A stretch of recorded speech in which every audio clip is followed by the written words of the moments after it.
Prince Rudolph contemplates the many reasons he is a target.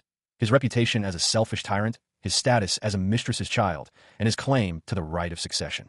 Before him lies a defeated assassin near a shattered window.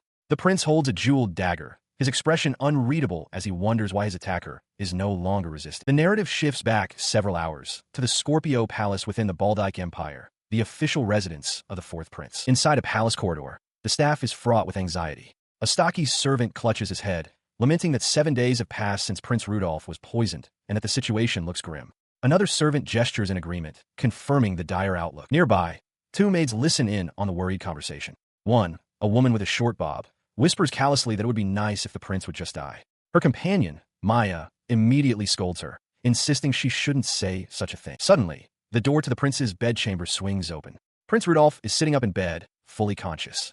The maids gasp in shock.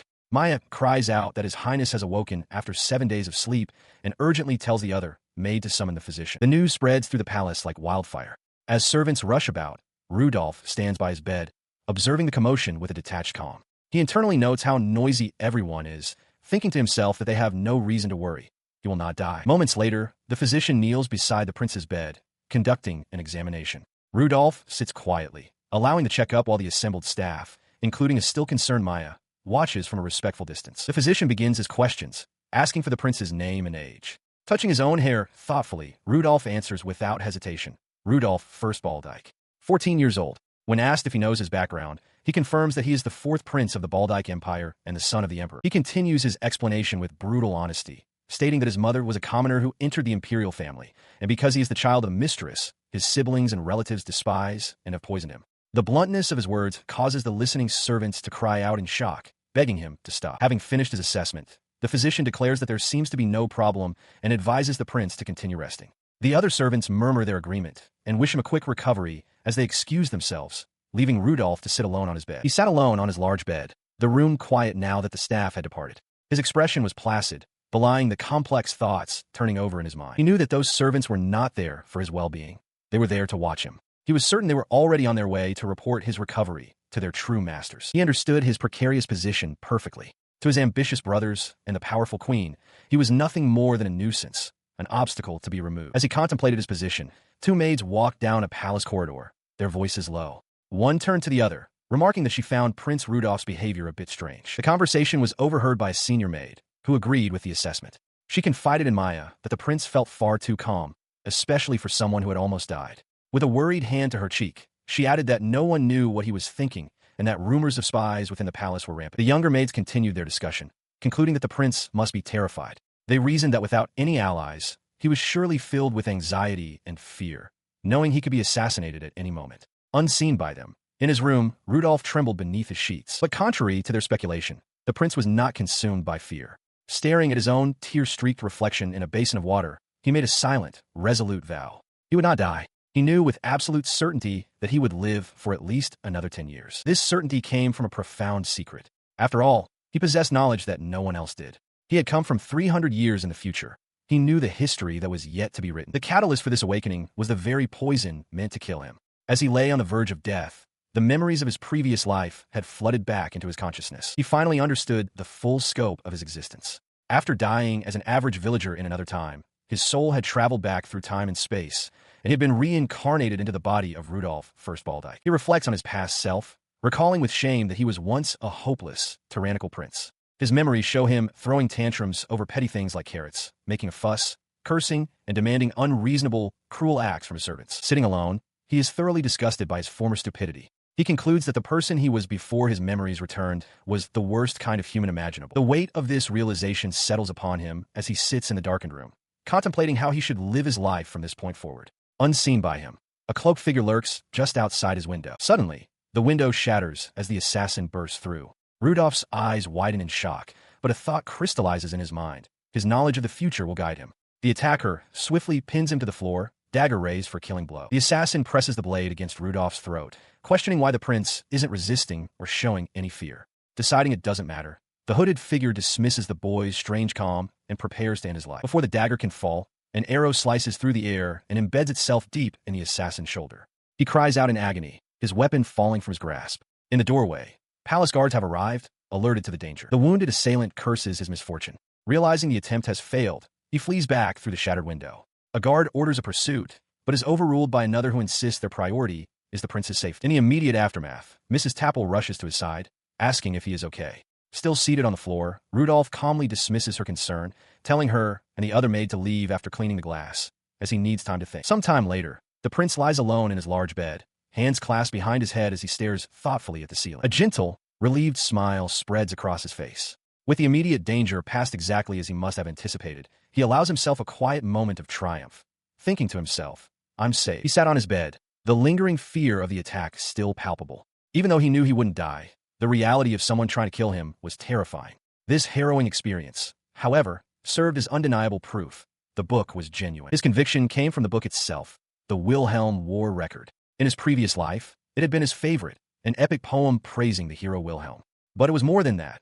It was a history book based on facts from 300 years ago, which also detailed the recent poison and assassination attempts against him. He shuddered at the memory, knowing that even with foreknowledge, he never wanted to experience such an event again. Looking at the wreckage of his room, he recalled the certainty he felt during the attack. Because the book had foretold it, he knew he would not die there. But the war record also chronicled a darker fate. It stated that after repeated assassination attempts, Rudolph's suspicion would fester, leading him to murder all of his rivals. His life would end in about 10 years, when he would be killed at the age of 25. He would go down in history as the cruel Emperor Rudolph, a tyrant of unprecedented cruelty. He covered his face, realizing with horror that his personality would likely break under the strain of constant fear and suspicion, twisting him into the monster the book described. In that future, he would be unloved and unneeded by anyone.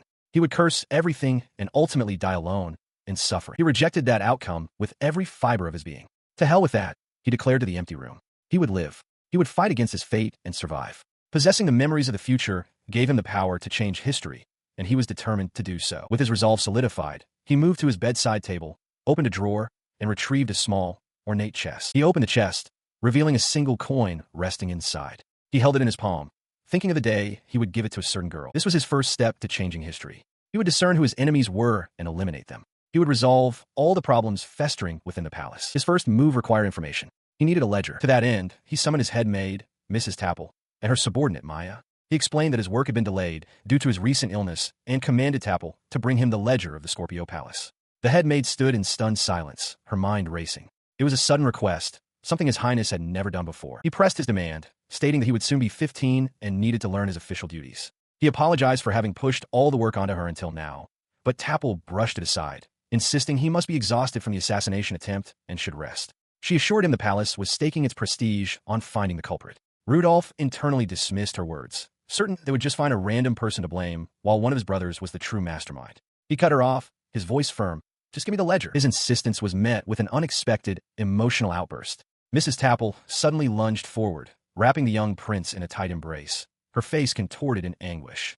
In the background, Maya watched, startled by the sudden display. Clinging to him, she cried out how sorry she was to hear that he had accepted the grim fate of having to kill his own brothers to survive. She then pulled back slightly, her expression shifting to one of fierce devotion. She reminded him that she had served as his personal maid since he was born, even changing his diapers on his mother's behalf. Clutching the brooch at her collar, she swore an oath to him. Her vow echoed through the room as she implored him to rely on her. No matter what danger lay ahead, she, Tapple, would always be on his side. The prince remained perfectly still, his eyes shadowed and his thoughts hidden. But as he listened to her passionate words, his mind saw a different truth, one illuminated by the future. So was you, Tapple, the one lining her pockets behind the scenes. The Wilhelm War record had been clear on this point. In the dark future, Mrs. Tapple was always standing right beside the cruel Emperor Rudolph. It described her in no uncertain terms. A venomous woman who used his name to fund her extravagances, the kind of person who would commit evil even in times of peace. He feigns gratitude towards Mrs. Tapple, but his inner thoughts confirm his suspicions. By setting a trap and asking for the ledger, her poor acting has all but proven her guilt. His resolve hardens. For the sake of the peaceful life he desires, Mrs. Tapple must be removed from her position. To achieve this, he knows he cannot allow her to simply gloss over her crimes. He needs definitive proof, even as he outwardly expresses happiness that she thinks so highly of him. He puts his plan into motion, announcing that he will have dinner first. He then instructs Mrs. Tapple to be prepared to explain anything he doesn't understand after reviewing the ledger. Visibly flustered, she stammers her understanding and rushes away. After his meal, Rudolph stands, dabbing his mouth with a napkin. He correctly surmises that Tapple is now desperately trying to destroy evidence. A sudden crash interrupts his thoughts as a young maid drops a water jug, explaining nervously that the old handle broke. He responds with a disarming smile, noting that the furniture in his room is also very old and constantly causes trouble. He remarks with a laugh that everything seems to have become worn out. His kindness has an alarming effect. The maid prostrates herself, apologizing profusely and promising to clean immediately. Rudolph, taken aback, urges her to stop, insisting she needn't apologize. He realizes with a pang of frustration that he is an object of fear to them. Attempting to calm her, he starts to ask for a rag, but changes his mind and asks for her name. The startled maid hurriedly introduces herself as Maya. Rudolph repeats her name with a gentle smile. Having given his targets enough time, Rudolph makes his move. Down a long palace corridor, Mrs. Tapple frantically directs her subordinates to make sure the ledger is fixed before the prince returns from his post-meal walk. Just then, Rudolph appears before them, declaring they are late and demanding to know how long they intended to make him wait. He corners them in the records room. As Tapple stammers, one of her accomplices explains they were checking the ledger for flaws. Without hesitation, Rudolph reaches out, stating that in that case, he will take it now, and plucks the book from their hands. He flips through the ledger, his eyes scanning the neat columns of figures. Internally, he can see that they did a fine job altering the book, managing to balance the flow of money perfectly. At first glance, he can see nothing out of place. Mrs. Tapple, watching him, asserts that she is, of course, managing everything properly. As she speaks, Rudolph overhears his other servants whispering frantically behind her. He turns his attention back to the book and, with a slight smirk, prepares to ask them a question. His finger lands on a specific line item. With a sharp tone, he points out the large expense listed for furnishing and demands to know why. The question hangs in the air, stunning the butler and wiping the composure from Mrs. Tapple's face. After all, he reminds them, this is a palace. Regaining her composure, Mrs. Tapple gestures expansively to the room. She reminds the young prince that the emperor himself bestowed this Scorpio palace upon him for his management. With her authority seemingly restored, she turns the interrogation back on him, asking what he believes is the most important part of that responsibility. With her index finger raised for emphasis, Headmaid Tapple makes a stern declaration. The issue at hand, she insists, is one of dignity. Prince Rudolph questions the meaning of her statement. Tapple explains that any furniture which undermines the dignity of the imperial family must be replaced. The prince presses further, asking if they always replace old furnishings with new ones. The elderly butler and another maid interject, explaining that there are far too many items needing replacement and the budget is never sufficient. Taking in their words, the prince glances around the vast storeroom. He is taken aback by the sheer volume of old, worn furniture crammed into the space. Tapple continues her lament with a pained expression, clarifying that the problem extends far beyond this single room. The entire palace, from its hallways to its fixtures, is filled with old furnishings. She claims that even in her own quarters, no trace of dignity can be found. In response, Rudolph calmly presents a ledger. He poses a question to the staff, noting something strange.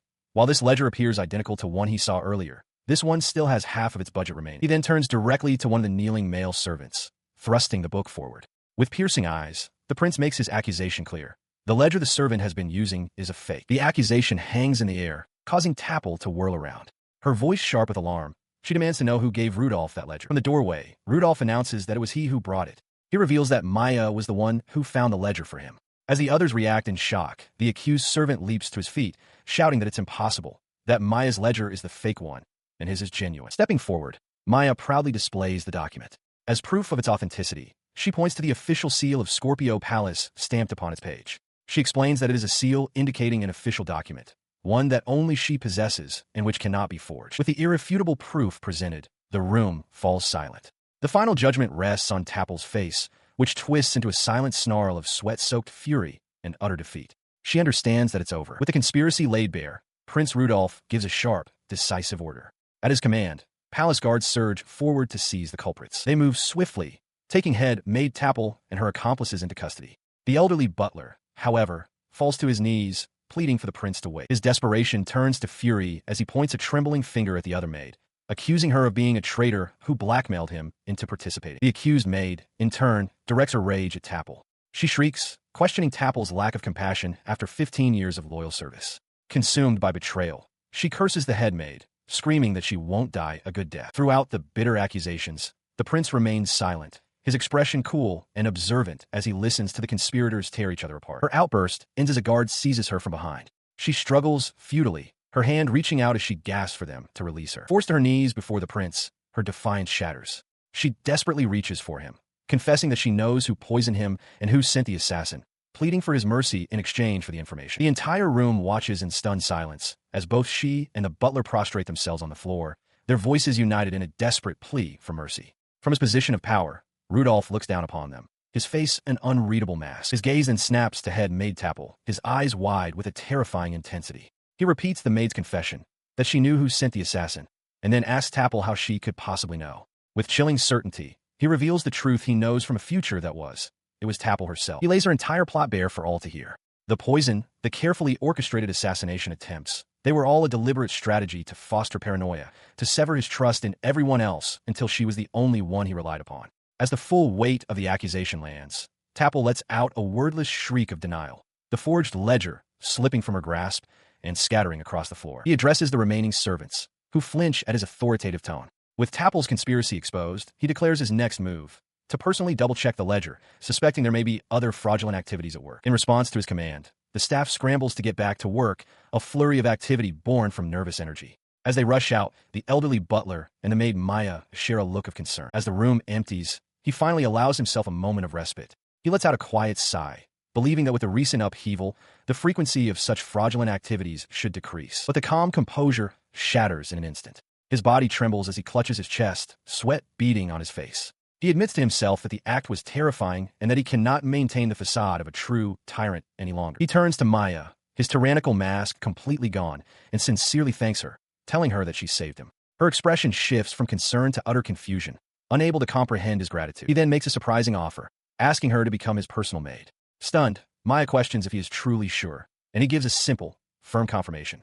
From this moment forward, her role would change. He lays out the harsh reality of her new position, warning her that by accusing Tapple, she will be treated as a traitor by the other servants. Despite the grim outlook, Maya accepts with tears in her eyes, thanking Prince Rudolph and promising to do her very best. Watching her depart, he reflects on his past life. He recalls becoming the infamous, cruel emperor precisely because he had been utterly alone, without a single trustworthy ally to stand by his side. This memory solidifies his new resolve. He understands that to change his fate, to alter the course of history and ensure his own survival, he must gather more trustworthy allies. His determination echoes against the backdrop of the Grand Palace, a silent vow made within the very walls that once witnessed his downfall. His new resolve took shape in the quiet solitude of the palace gardens, where a pair of shears snipped through the stem of a white lily with sharp finality. He sat within a stone gazebo, contemplating his strategy. To secure more allies, he understood that he first needed to solidify his own stand. His conclusion was drastic but necessary.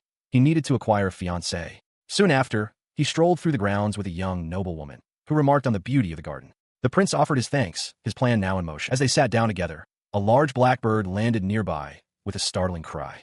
The young woman then formally introduced herself as Lisbeth, the eldest daughter of the Farkrantz family, expressing that being chosen as Prince Rudolph's fiancée was an honor beyond measure. Her name and family struck a chord of forgotten dread within him. His heart began to pound violently in his chest as the birds outside shrieked, a sudden and terrible omen. A crucial memory from his previous life, one he had desperately needed but had overlooked, surged into his consciousness. If he married her, he would be killed. The realization was absolute. Across the table, Lisbeth held a bouquet of flowers, her expression unreadable as she commented on their pleasant fragrance, oblivious to the dark fate she embodied. Before Prince Rudolph sat a young woman of otherworldly beauty. Her lustrous black hair shone like onyx, and her aquamarine eyes glistened. To anyone else, she would be a vision, but to him, she was a source of profound fear. He sat stiffly across the table from her, the garden visible through the window behind them.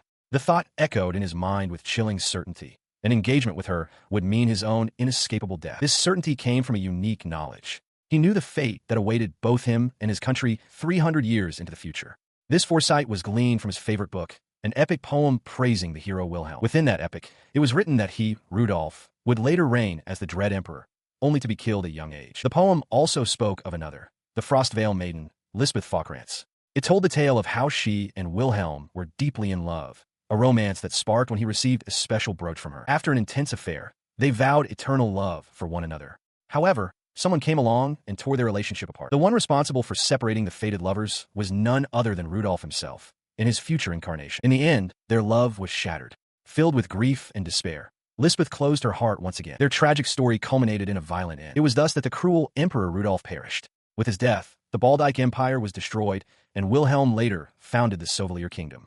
As this history flooded his mind, Rudolph came to a single, terrifying conclusion.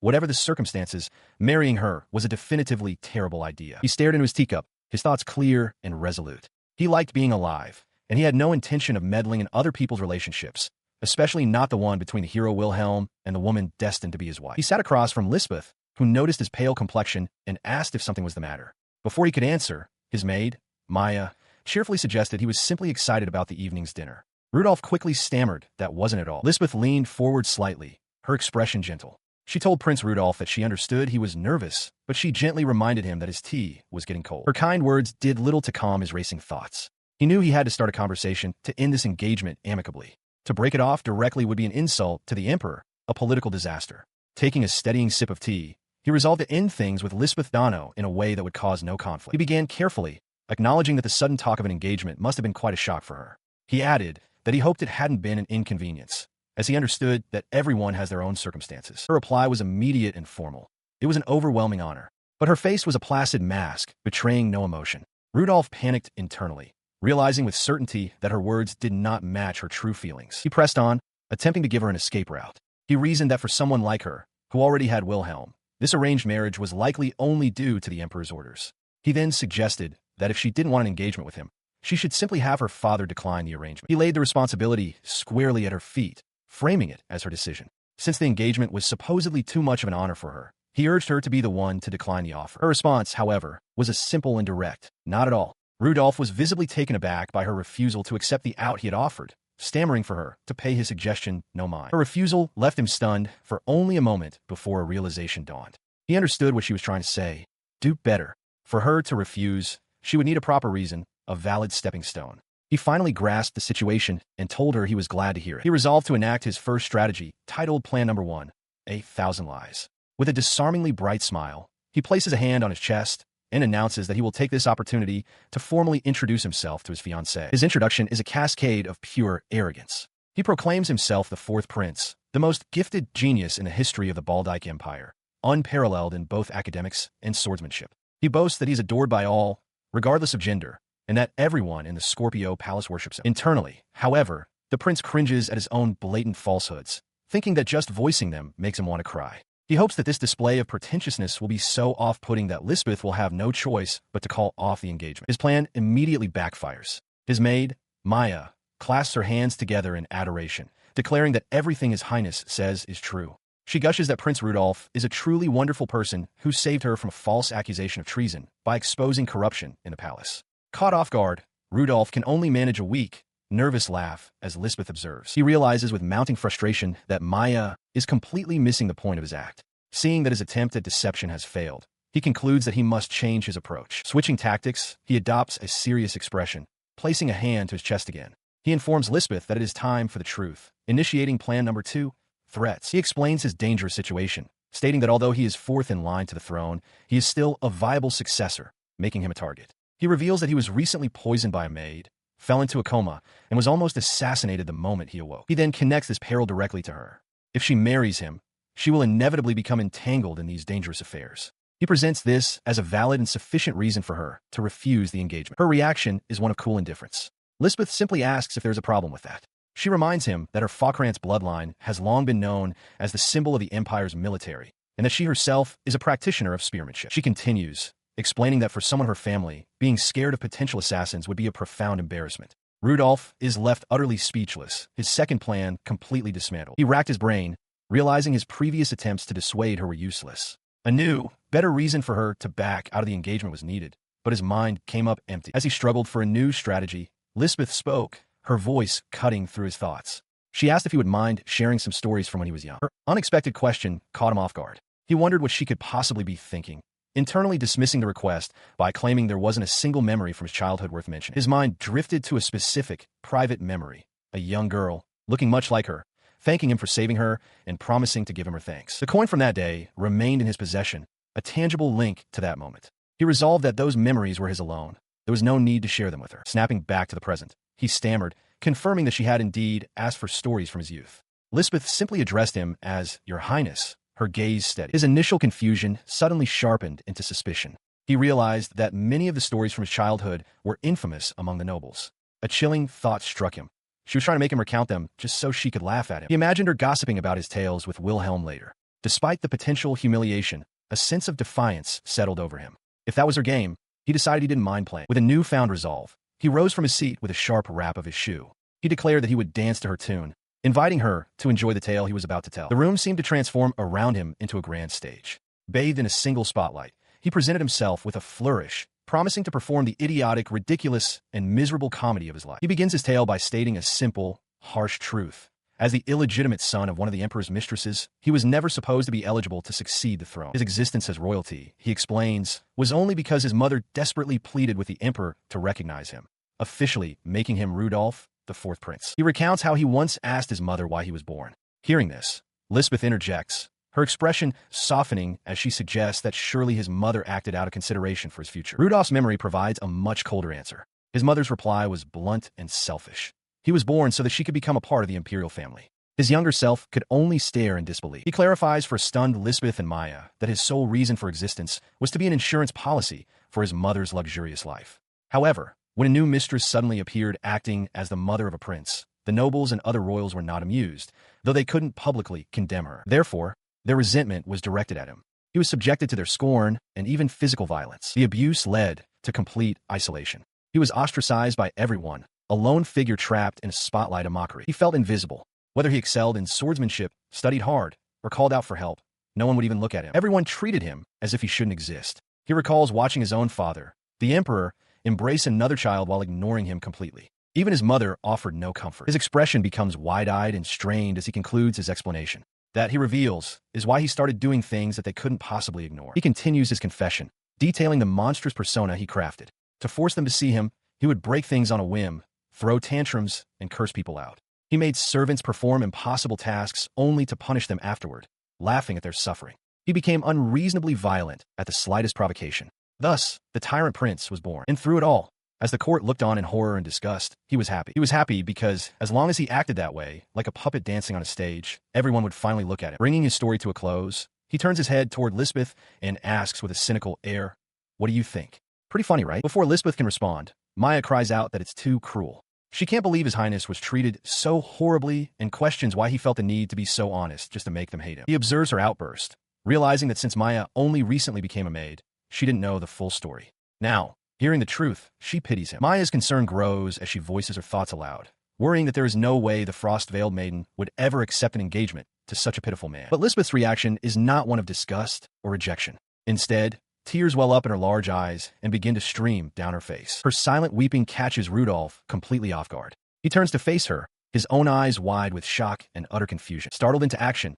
he quickly apologizes for rambling on for so long. Flustered, he reaches into his uniform and offers her his handkerchief. He quickly shoves the offered handkerchief back into his pocket, the moment of sheer vulnerability now over. In a flustered attempt to shift the atmosphere, he conjures several gold coins from thin air, which clink as they fall. The display startles his maid, Maya, who gasps in surprise, while Lisbeth remains seated, watching him. Maya immediately questions him about the gold coin, but he ignores her, his attention fixed on Lisbeth. Still flustered, he awkwardly offers her the handkerchief once more. As she dabs at her eyes, he turns away abruptly. He tells her coolly that her tears have nothing to do with him. Seeing the empty teacups on the table, Maya announces that it is about time to conclude their meeting. While walking down a palace corridor, Rudolph remains deeply perplexed. He wonders aloud why Lisbeth was crying, questioning if his story was so amusing that it moved her to tears. Behind them, Lisbeth watches their departure, her expression thoughtful and unreadable. Later, outside by her carriage, Rudolph formally thanks Lisbeth for her time. He suggests that she consider the engagement proposal and send her reply by letter once she has made a decision. She questions the need for a letter, and he gently insists, telling her to please take her time and consider it carefully. He thinks to himself that this method would make it easier for her to decline indirectly, avoiding a direct confrontation. However, Lisbeth cuts through his thoughts, stating firmly that it won't be necessary. Looking at him with sudden, clear resolve, she makes an unexpected declaration. "I will accept the engagement." Her unexpected acceptance sends a jolt of pure shock through Prince Rudolph. His eyes widen in disbelief, his mind completely short-circuited by the turn of events. He turns towards Lisbeth, his voice cracking as he demands to know why she would agree. Beside him, Maya clasps her hands together, her face beaming with unrestrained joy at the outcome.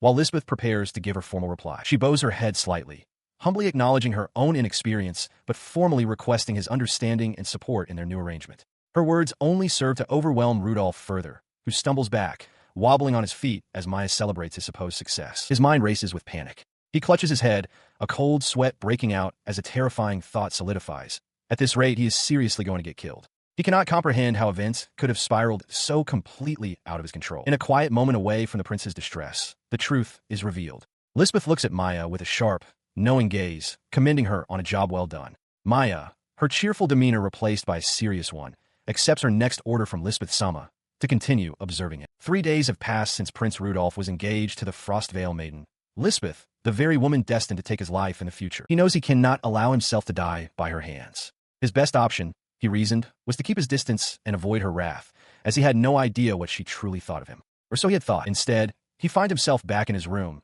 his body aching and covered in bandages, with Lisbeth herself diligently wrapping his arm. His mind reels in confusion as he shouts internally, wondering how he ended up in this predicament. His internal panic intensifies as he questions why his future murderer is in his room at all. Having finished with the bandages, Lisbeth holds up a spoonful of soup, explaining that it contains medicinal herbs to hasten his recovery and instructing him to open wide. Flustered by her attentiveness, he stammers that she doesn't need to feed him, apologizing for having made her worry. He quickly attempts to downplay the situation with a strained smile, claiming to be a clumsy person who simply hurt himself falling downstairs. It's nothing serious, he insists, something that happens all the time. Lisbeth listens, her expression unreadable. At that moment, the door swings open and Maya enters with a tea service. She greets Prince Rudolf cheerfully, noting that he had a meeting with the Emperor that day, and asking if he happened to trip on the palace stairs. As she places the tray on a nearby table, her innocent question hangs in the air, echoing the very excuse Rudolf had just given. He averts his gaze, unable to respond. Lisbeth's demeanor shifts, her eyes narrowing. She confronts him directly, stating that he only went to see the Emperor. She presses him for the truth, demanding to know why he was so badly hurt, who assaulted him, and their motive for doing so. Though he tries to convince himself that his injuries are not a big deal, a vivid memory flashes in his mind. The brutal assault in a grand hall, where several men beat him until he collapsed, coughing, onto the cold stone floor. His mind plunges back into the memory of the assault. A hand grabs the collar of his shirt, yanking it tight as he questions what has happened. The aggressor, a sneering young nobleman, accuses him of the grave offense of walking in front of Sir Robin, the third prince. He bellows for the filthy pig to be disciplined. Rudolf realizes with grim familiarity that this is nothing new. His brother Robin has used him as a punching bag since they were children. A kick sends him to the ground. Though assaulting a member of the royal family is a crime punishable by death, Rudolf knows no one in this place will come to his aid. The third prince looms over him, his face a mask of shadow and malice, demanding to know if Rudolf has learned his place. The Baldike Empire's palace is divided into 13 territories, each managed by one of the brothers, and this is the Scorpio Palace, Robin's domain. The humiliation deepens as his tormentor spits directly in his face. Despite a distant plea to spare the boy's face, a final, brutal kick connects. The memory dissolves, and back in his room, Rudolf pleads with Lisbeth, insisting she doesn't need to know anything more and shouldn't worry about what happened. She gazes at him, her expression unreadable, and quietly responds with a simple, "Is that so?" His resolve hardens. He cannot open his heart to her. He knows that one day, she will become an enemy aiming for his life. Before he can say more, his maid, Maya, steps between them, addressing Lisbeth directly. She announces that she will explain what the prince is trying to convey. Striking a confident pose, Maya begins her tale. She declares that Rudolf's injuries are honorable wounds, sustained while he dealt with ruffians who dared to oppose him, affectionately calling Lisbeth my honey. Rudolf erupts in disbelief, shouting her name and questioning the ridiculous story and the strange impression she has of him. Unfazed, Maya retorts that since she was the one who caught Mrs. Tapple, it proves she's not one to go down without a fight. He remains silent, processing his maid's outlandish tale. He supposed she must have had some kind of plan, though he couldn't fathom what it was. His mind drifted back to the events that led him here. In the palace corridor, one of his brother's men kicked him while he was down, taunting him. Prince Robin, however, was dismissive, declaring that they had wasted enough time and should leave. He grew agitated, realizing with a start that at this rate, he would be late for his appointment with their father, the Emperor. Just then, a stern voice called out to them all. Robin and his men turned in shock to see the Emperor's head butler striding towards them, demanding to know the meaning of the commotion. The butler's eyes fell upon the injured Rudolf, questioning if he was all right. The head butler confronted Prince Robin directly, stating that there was no running from this. The sight of an injured Prince Rudolf would reflect poorly on his Majesty's reputation. As Robin stammered, the butler moved to help Rudolf. He told Rudolf to hurry, as the Emperor was waiting, and that he would listen to his excuses later. As they walked away, Prince Robin was left behind, his face contorted in a mask of pure fury at being so thoroughly thwarted. It had all gone according to plan. Rudolf knew that if he dragged out the fight and caused a delay, the head butler would come looking for them due to the Emperor's appointment. It was worth manipulating them into hitting his face. As he was led to safety, he looked back with fierce determination. With his knowledge of the future and the experience of his past life, he vowed that he would survive to the very end. The flashback ended, returning him to his bedchamber. He decided he couldn't care less about Robin for now. His immediate priority was to figure out what Lisbeth was thinking. He turned his bandaged head to face her. Her expression was unnervingly intense. Her face was cast in shadow, her eyes narrowed into a sharp, unreadable glare. Her question cuts through the silence, causing Rudolf to flinch with a nervous sweat. He is clearly startled by her directness. Leaning closer, her gaze intense, she presses him for details about his meeting with the Emperor, specifically asking if anything was said regarding their engagement. The question triggers a memory for Lisbeth of her own audience. She recalls walking up a grand staircase toward the throne, apologizing to her father for her tardiness, while noting to herself that the engagement seems to have been handled smoothly. The memory shifts to Rudolph's perspective. The Emperor sits on his throne with a woman, Beatrice, on his lap, who playfully begs for his attention. The Emperor dismisses her as hopeless before noticing Rudolph. The young prince, his face grim, questions why his mother is there, and then thanks her for helping with the engagement. As Beatrice touches the Emperor's cheek, he coldly tells Rudolph he can leave, reminding him to know his place. The prince turns and walks away down a long, shadowed hall. Back in the present, Lisbeth looks down with a somber expression. She simply says her meeting was just the usual. Rudolph, sitting on his bed, watches her with a concerned and puzzled look. He shifts the topic, admitting his surprise at her presence. He asks directly why she came to visit him. Rudolph's question hangs in the air for a moment. Lisbeth, seated calmly with a teacup before her, states her purpose plainly. She came to visit Prince Rudolph. Maya frets that a fiancé's concern might be strange, but Lisbeth ignores her, asking Rudolph if he gets injured often. Internally, Rudolph's heart races as he reminds himself she is an enemy, yet he feels worried for her. Cutting through his turmoil, Lisbeth makes a firm declaration.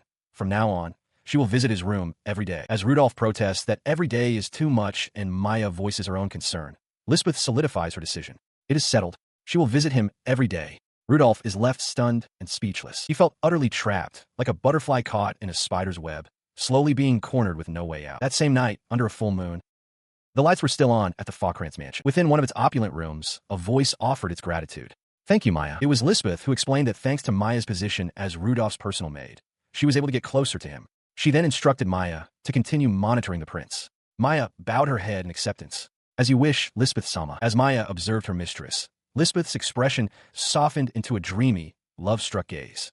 She sighed, thinking of Prince Rudolph, his dignified figure, his amber eyes, and his gentle voice that could melt both body and soul. Maya tried to snap her out of it, noting that her feelings were showing all over her face. She then teased her, asking why, if she loved him so much, she didn't act warmer towards him. Maya suggested the prince was likely confused by her behavior. Lisbeth, flustered, questioned if she had really been that unfriendly, recalling that she had maintained a poker face the entire time. Maya confirmed that her expressions and words had been ice-cold and off-putting, both during her recent visit and the time before.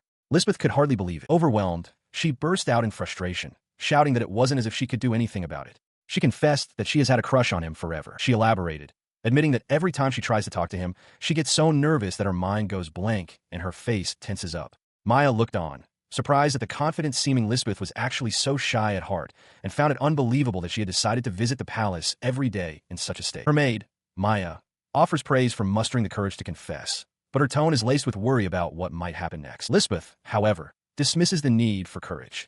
She retrieves a large, ornate glaive, stating that to visit him every day is not an act of bravery, but of necessity, because she cannot forgive what has been done. Her fury erupts as she brandishes the weapon. She vows to protect Rudolph, to turn those who harmed him into rust on her blade. She cannot forgive them, nor can she forgive herself for having lived in ignorance of his suffering for so long. Stunned by the outburst, Maya quickly tries to calm her down. She explains that the attack was an exception and reveals the likely culprit is the third prince, who will not venture into the Scorpio Palace. She pleads with Lisbeth to put the dangerous weapon away. She continues, puffing her chest out with pride. Maya boasts that since the incident with Mrs. Tapple, no one dares disrespect Prince Rudolph. As his personal maid, she proudly declares that she has eliminated such threats. This smug display earns her a sharp pinch on the cheek from an annoyed Lisbeth, who demands to know why she is showing off. Undeterred, Maya clarifies the true purpose of the daily visits. With a mischievous grin, she explains it's not about guarding him, but about having a date with him every day.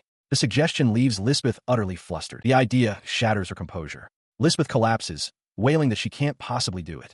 Maya firmly pulls her up, insisting that she can and must speak with the prince as soon as possible. Maya's encouragement seems to work. Lisbeth stands, albeit shakily, and quietly agrees, mentioning that a significant event is coming up in 1 week. She reveals the event is her own birthday party, where she intends to dance with Prince Rudolph. The thought makes her blush furiously, feeling as though she might faint from the combined happiness and nervousness. She steels herself, resolving to be ready, as Maya looks on. She playfully pins Maya to the ground, laughing as she gets payback for the earlier teasing. Maya protests in mock agony, reminding her that she is, for all intents and purposes, her master. Meanwhile, in his own chambers, Prince Rudolph lies awake, his thoughts consumed by that same young woman.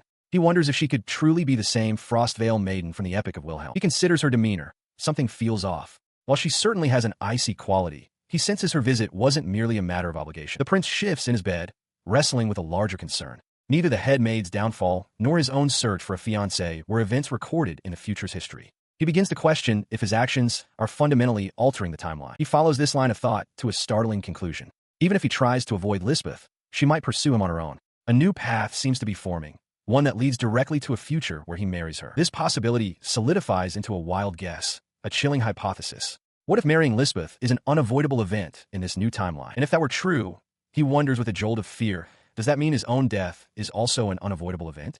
The thought casts a dark shadow over the palace. The palace falls silent under the light of the full moon. Down a long, dark corridor, a single doorway stands slightly ajar, light spilling from within. Suddenly, the curtains in the prince's room billow as a figure slips in through the open window. A soft voice announces that his birthday will be soon. The intruder steps into the moonlight, revealing herself to be Lisbeth. "I'll come to pick you up," she promises, her gaze fixed upon him. Her unexpected arrival hints at a complex destiny, one forged in the crucible of rivalry. Elsewhere, another conflict over a woman bearing her name unfolds. The hero Wilhelm, holding a glass of wine, gazes intently at his prize and declares his intent. He will make her his. In the foreground, another young man, Wilhelm von Sauvelier, mirrors the gesture. With a look of unyielding determination, he makes his own silent vow to claim her, thinking to himself that he will do so without fail. He is identified as the second son of the Sauvelier family. In a sunlit palace garden, Prince Rudolf sits in silence opposite Lisbeth, his expression grim as she speaks. His thoughts, however, are far away, consumed by a single, desperate question. Is there any way for him to survive this? He is so lost in his internal struggle that he jumps when his maid, Maya, calls his name, startling him back to the present. She chides him, exasperated, asking if he was listening at all. Maya reminds him that Lisbeth went to great trouble to inform him about his own upcoming birthday party. When Rudolf expresses his reluctance to go, Maya firmly explains that he has no choice. The party is being hosted by his fiancée, and she warns that attending with another woman would be considered incredibly rude. Resigned, the prince concedes the point. Having made a decision, he rises from his desk and summons Maya closer. Leaning in, he begins to whisper a secret request, asking her to prepare something for him in advance. He confidently tells her to leave everything to him, assuring her that she will undoubtedly bring him what he desires. He places his full trust in her for this crucial task. His objective is now clear. At the birthday party, he must use every ounce of his charm on Lisbeth. The event is to be held at a grand, sprawling estate, its architecture speaking of immense wealth and power. Upon his arrival, Rudolf is greeted by the heads of the Falkrantz family, Marquis Douglas and Mrs. Teresa. The Marquis' severe, intimidating face immediately unnerves the young prince, though he manages a polite thank you for the invitation. He follows Mrs. Falkrantz up a grand staircase as she calls out to her daughter, announcing his presence. With his resolve hardened, Rudolf prepares himself. The moment he sees Lisbeth, his plan will begin. He arrived to find Lisbeth waiting for him, dressed in a stunning dark gown. Her cheeks were faintly flushed, her expression a mixture of anticipation and shyness. His carefully prepared words vanished from his mind. The sight of her left him utterly speechless, a deep blush spreading across his face as his composure crumbled. She, however, remained poised, offering a graceful curtsy. She thanked Prince Rudolf for coming, her voice soft. He stammered in response, insisting that the pleasure was all his body stiff with surprise. A gentle laugh escaped Lisbeth's mother, who then led the young couple through the grand hall and towards a private drawing room. She encouraged them to make themselves comfortable, explaining that there was still plenty of time before the party started. With that, she departed, closing the door behind her. The click of the door latch echoed in the sudden, heavy silence. Rudolf and Lisbeth stood awkwardly apart in the vast, ornate room. His heart pounded. All the conversation topics he had prepared were gone. His mind was a complete blank. What was he supposed to say? They both started to speak at the exact same moment, a hesitant hanging in the air. He flinched internally, thinking jinx, before quickly gesturing for her to go first, insisting that she, Lisbeth Dano, should proceed. Still flustered, he abandoned all pretense of a plan and blurted out the first honest thought in his head. He told Lisbeth Dano that she looked very beautiful. Her eyes widened. After a moment of surprised silence, a radiant blush spread across her face. She confessed, her voice soft, that she was very happy to hear that. She covers her blushing face with her hands as he continues his compliment, stammering that she is also very elegant. He internally questions if this flustered, gentle girl could truly be the same Frostvale maiden, Lisbeth from the epic. The difference between the historical account and the reality before him is stark. He snaps back to the present, suddenly remembering that he has something to give her. As a servant departs down the hall, he begins to present his gift. Before he can continue, the drawing room door swings open. A young man strides in, leaning casually against the doorframe and greeting Lisbeth by name with an air of familiarity. The newcomer tells Lisbeth he was worried since he hadn't heard from her, adding that she is even more beautiful than usual. A shocking realization hits Rudolf. This is Wilhelm, the revered hero from the epic, who is fated to be with Lisbeth. The hero then turns his attention to Rudolph, placing a hand on his shoulder and pointedly remarking that it seems Lisbeth has a guest. He leans in close, his voice dropping to a low, condescending tone. He asks if Rudolph can't read the room, then dismissively tells the prince that while he doesn't know who he is, he should get out of their way. With a light shove, Wilhelm pushes Rudolph aside. The prince stumbles back, watching as the bitter realization dawns on him.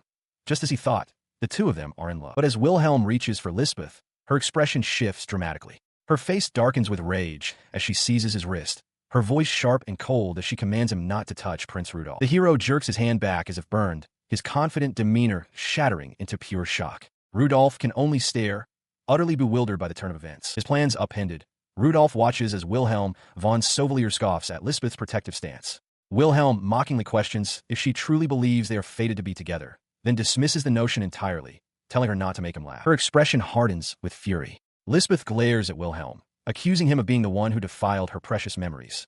She declares that he is nothing more than a swindler. She then turns, placing a hand on Rudolph's shoulder and announcing for all to hear that she is engaged to Prince Rudolph. With her allegiance made clear, she commands Wilhelm to get away from her fiancé, leaving him utterly stunned and questioning what she could possibly mean. The prince himself is paralyzed by the revelation.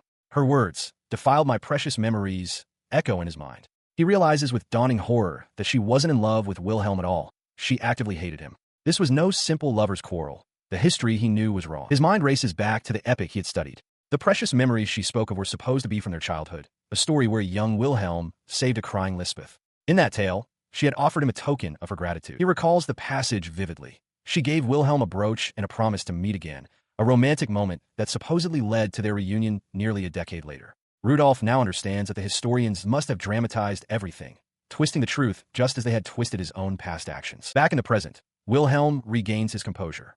He reminds Lisbeth of a letter he sent, asking if she remembered what she gave him on the day they first met. With a confident smirk, he produces a jeweled pin, declaring that he, of course, remembers what she gave him. As he holds up the glittering object, Lisbeth points a sharp, accusatory finger. With absolute certainty, she declares that what he is holding was not a brooch. Wilhelm reels back, muttering that it's impossible. He insists that he was definitely given a brooch, but Lisbeth cuts him off. She accuses him of deceiving her and states she has no interest in hearing his excuses as Rudolph watches the entire foundation of his knowledge crumble. Her judgment delivered, Lisbeth coldly informs Wilhelm that she will be leaving. She then delivers her final command. He is to never appear before her again. Her words strike Wilhelm with the force of a physical blow, leaving him utterly speechless and horrified. Stunned by the public rejection, Rudolph watches as Lisbeth turns sharply away from the scene, her posture rigid with finality. As she walks away, he is left alone with his thoughts, unable to comprehend what just happened. He murmurs to himself that this outcome is far too different from the history he knows. His mind races, questioning if his own actions somehow rewrote the past. He quickly dismisses the idea, concluding that his deeds in the present should not be able to affect events that have already transpired. He arrives at a different, more chilling conclusion. The story of the brooch was a complete fabrication. He realizes that historians must have exaggerated the relationship between Wilhelm and Lisbeth to create a more sensational epic, even inventing falsehoods about his past self's behavior. His thoughts drift to the version of events he once believed. While the record stated Wilhelm was pursuing Lisbeth, the reality he now understood was a comical, one-sided affair where she introduced Rudolph as her fiancé and flatly rejected Wilhelm's declaration of love. He realizes with a start that in this new timeline, he has become the man who, according to history, stole Lisbeth from Wilhelm. The full weight of this realization crashes down on him.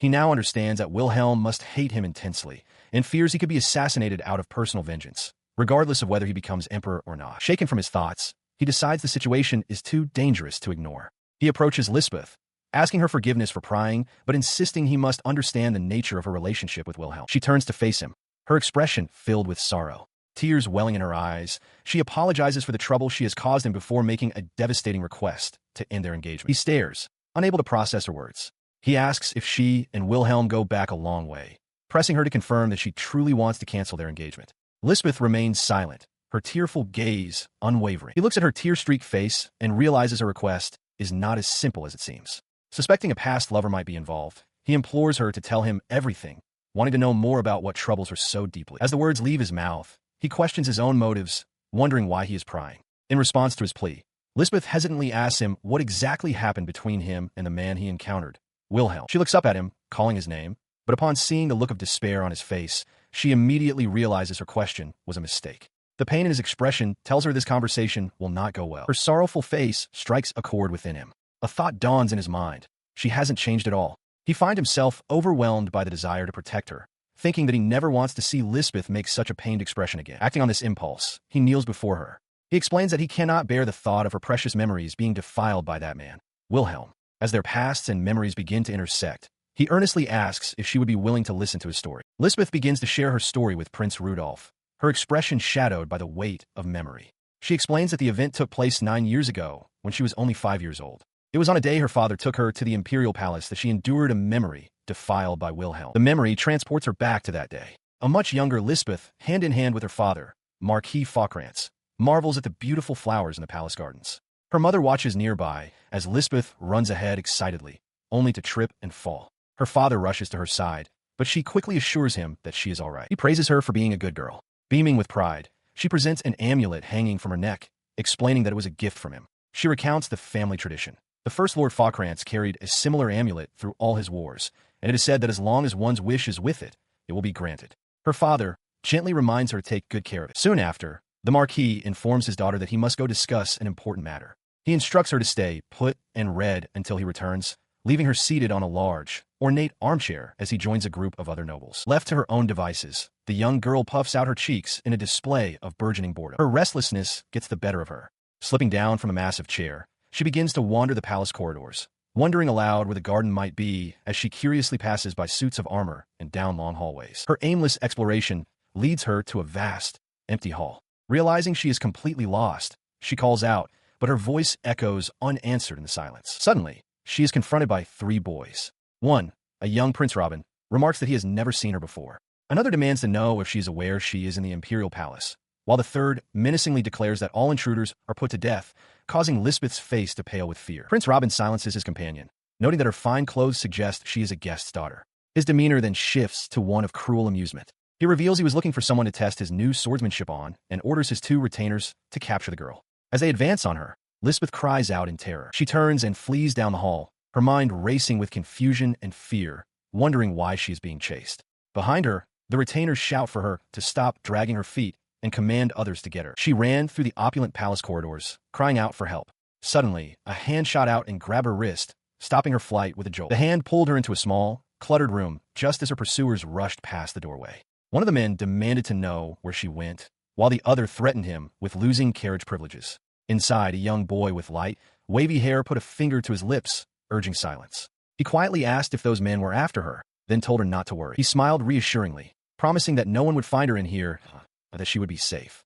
After a moment, he crept to the door and peeked outside, confirming that the coast was clear. Turning back to the young girl, he asked where she had been trying to go. She hesitated, looking uncertain as she began to explain. He led her out into a beautiful, sun-drenched garden, filled with blooming flowers.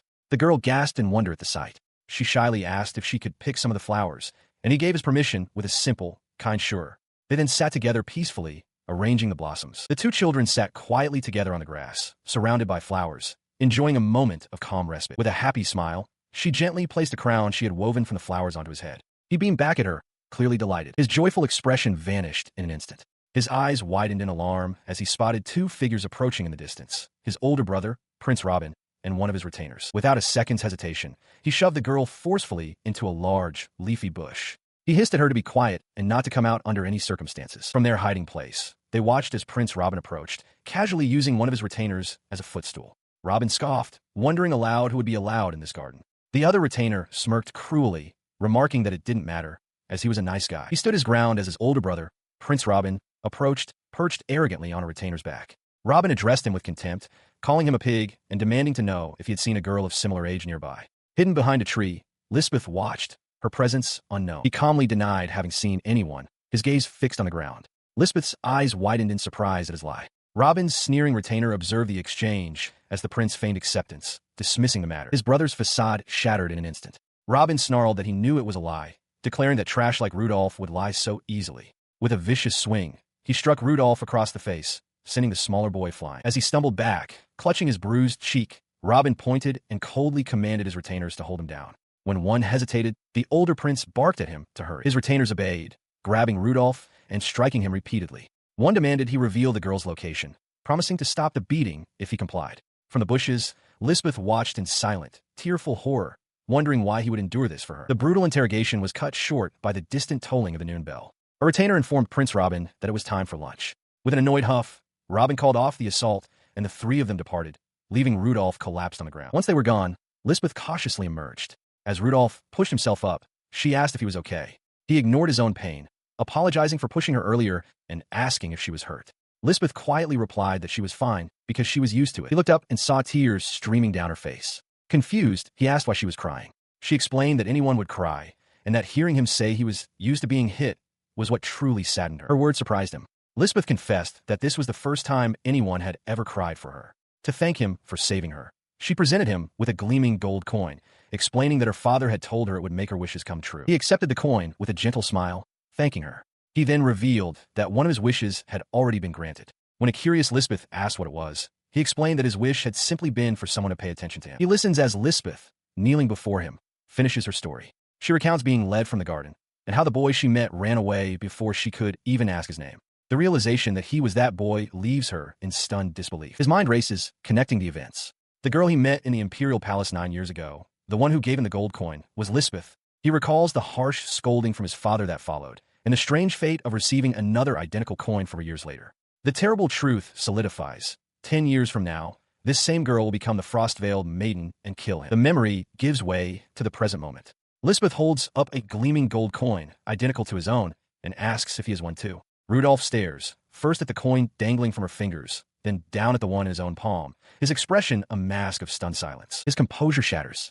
As Lisbeth explains that the coin helped her persevere through times of struggle, hardship, and pain, tears begin to stream down Rudolph's face, his body trembling with the weight of her words and his own memories. Overwhelmed by emotion, he closes the distance between them, wrapping her in a tight embrace. He confesses that it was because of that coin and because of his memories of her that he was able to hold onto himself through his own trials. He thanks her for saving him and for always noticing him. Lisbeth, her own tears flowing freely, confesses she feels the same and has always wanted to express her gratitude. For a moment, they just hold each other, two souls finding solace in a shared past. The intensity of the moment proves too much. Rudolph abruptly pulls away, flustered, stammering that it's time to go. He suddenly remembers his own birthday party is underway and moves quickly towards the door, leaving a startled Lisbeth behind. Before leaving, he pauses and turns back, his expression serious. He asks her about a man named Wilhelm and her relationship to him. Lisbeth's face darkens, her eyes shadowed in shame, as she quietly calls him proof of my stupidity. The cryptic answer hangs in the air as Rudolph turns and walks alone down a long, dark corridor. Elsewhere, Wilhelm von Sauvelier clenches his fist, his mind racing. He questions why events are diverging from his expectations, insisting he should not be wrong. A fleeting image of Lisbeth marrying Rudolph flashes in his thoughts, a possibility he dismisses with a grimace, trying to reassure himself that it's fine. His conviction hardens. He declares that history will unfold as he knows it. Rudolph has no future. He will die at Lisbeth's hands. The revelation strikes Rudolph with the force of a physical blow. He is not the only one who knows the future. Lisbeth begins to tell Rudolph everything, explaining that her foolish self first met Wilhelm at a party hosted about a year ago. The memory surfaces of a younger Lisbeth standing alone in a grand hall, looking overwhelmed as a crowd of nobles desperately vies for her attention, pleading with her by name. The nobles aggressively surround her, one demanding a dance with his son, another begging for a song. Annoyed by their persistence, she curtly tells them all to get out of her face. She lets out a weary sigh, reflecting on her powerlessness at the time. As she was not yet an adult, she couldn't hire a spy or an investigator, and she was nearing the end of her rope. Her thoughts drift to the 8 long years that had passed without being able to meet the person from her memories. It was in that moment of quiet desperation, she recalls, that she finally found him. Just then, a young man with reddish hair approaches her from a balcony, holding a single white rose. With a charming smile, he announces their long-awaited meeting, calling her his destined soulmate. She eyes him with suspicion, unimpressed. She asks who he is, stating bluntly that she has no interest in shallow men who carry the stench of dishonesty. He simply laughs, remarking that her words are harsh. He then asks if she could have possibly forgotten the blissful moment they shared 8 years ago, playing together in the Imperial garden where the white jasmine bloomed so beautifully. The question catches her completely off guard. He continues, explaining that he is the only one in his family with a different hair color, a fact that spawned many rumors over the years. To quiet the gossip, he dyed it red. When she asks about his original hair color, he confirms it was the same as when they first met. The memory of his words causes the younger Lisbeth to gasp in stunned realization. He repeats his declaration, "At last we met. My destined soulmate." Back in the present, Lisbeth confesses to Rudolph that her longing was so strong it clouded her judgment, leading her to trust him blindly. She finishes her thought, revealing to a silent Rudolph that since that day, she has been meeting with Wilhelm regularly, although it is only for tea about once a month. He clenches his teeth, unable to hide his frustration. Though he cannot articulate the reason, he admits to Lisbeth that Wilhelm makes him intensely annoyed. Her reaction is one of immediate panic. Fearing she has disappointed him, Lisbeth insists that he mustn't be mad at her, lamenting how foolish she was to ever trust a liar like Wilhelm. He quickly reassures her and urges her to continue her story. Internally, however, Rudolf is deeply unsettled. He questions how Wilhelm could possibly know the details of their first meeting. While their eye color is the same, he notes that Wilhelm's hair, gaze, and even the shape of his mouth are completely different from his own past self. As she continues, the scene shifts to her memory of that day on the balcony. Lisbeth recounts that while she initially trusted Wilhelm, a growing sense of wrongness prompted her to ask him about the specific item she had given him when they first met, questioning if he still carried it. In her memory, Wilhelm remains silent, his expression unreadable as Lisbeth awaits his answer. His response is a clever deflection. He claims it is the other way around, that the memories of her are so precious that he has kept the item safely stored away to prevent it from being damaged. Her simple reply in that moment was a quiet, uncertain, "Is that so?" The memory fades as Lisbeth's voiceover explains that since that day, she has asked him about it several more times. Each time, he dodged the question, causing her doubts to deepen steadily. The scene shifts to a later time, where Lisbeth discusses the matter with her maid, Maya. Maya asks the crucial question, is the Wilhelm she knows now truly the boy from her memories? Lisbeth confesses that after so many years, she cannot be sure, as he seems so different from the person in her story. Maya then proposes a logical course of action. If Wilhelm is an imposter, then the real boy from Lisbeth's past must still be somewhere. She suggests that infiltrating the palace where they first met could provide a lead, a point which Lisbeth thoughtfully considers. She asks Maya if she could infiltrate the palace. With a determined salute, Maya enthusiastically accepts the mission. Rudolf, however, throws his hands up in alarm, shouting for them to wait a second. He whirls towards Lisbeth, pointing in disbelief at the maid and demanding to know if Maya was her agent. Lisbeth covers her mouth, a small sound of surprise escaping her. She dismisses the idea as impossible, explaining that Maya has been her maid and bodyguard since she was little. If there were a rat nearby, Maya would have certainly sensed it. Rudolf, however, seems to realize that Maya is more capable than he had initially thought. He then poses a critical question. If Maya was the only one who knew of their connection, how did Wilhelm learn about their shared past? Lisbeth clarifies that she didn't tell anyone either. She recounts how, after Maya infiltrated the palace, she saw Rudolf staring fondly at a gold coin, which made her suspect he was the boy from her memories. This suspicion was confirmed at their engagement meeting, leading her to accept immediately. Rudolf admits he tried to hide the coin, but she saw it anyway. As for Wilhelm, Lisbeth explains that she had Maya deliver a letter to cut ties with him. The letter stated that Lisbeth would have no further meetings with him.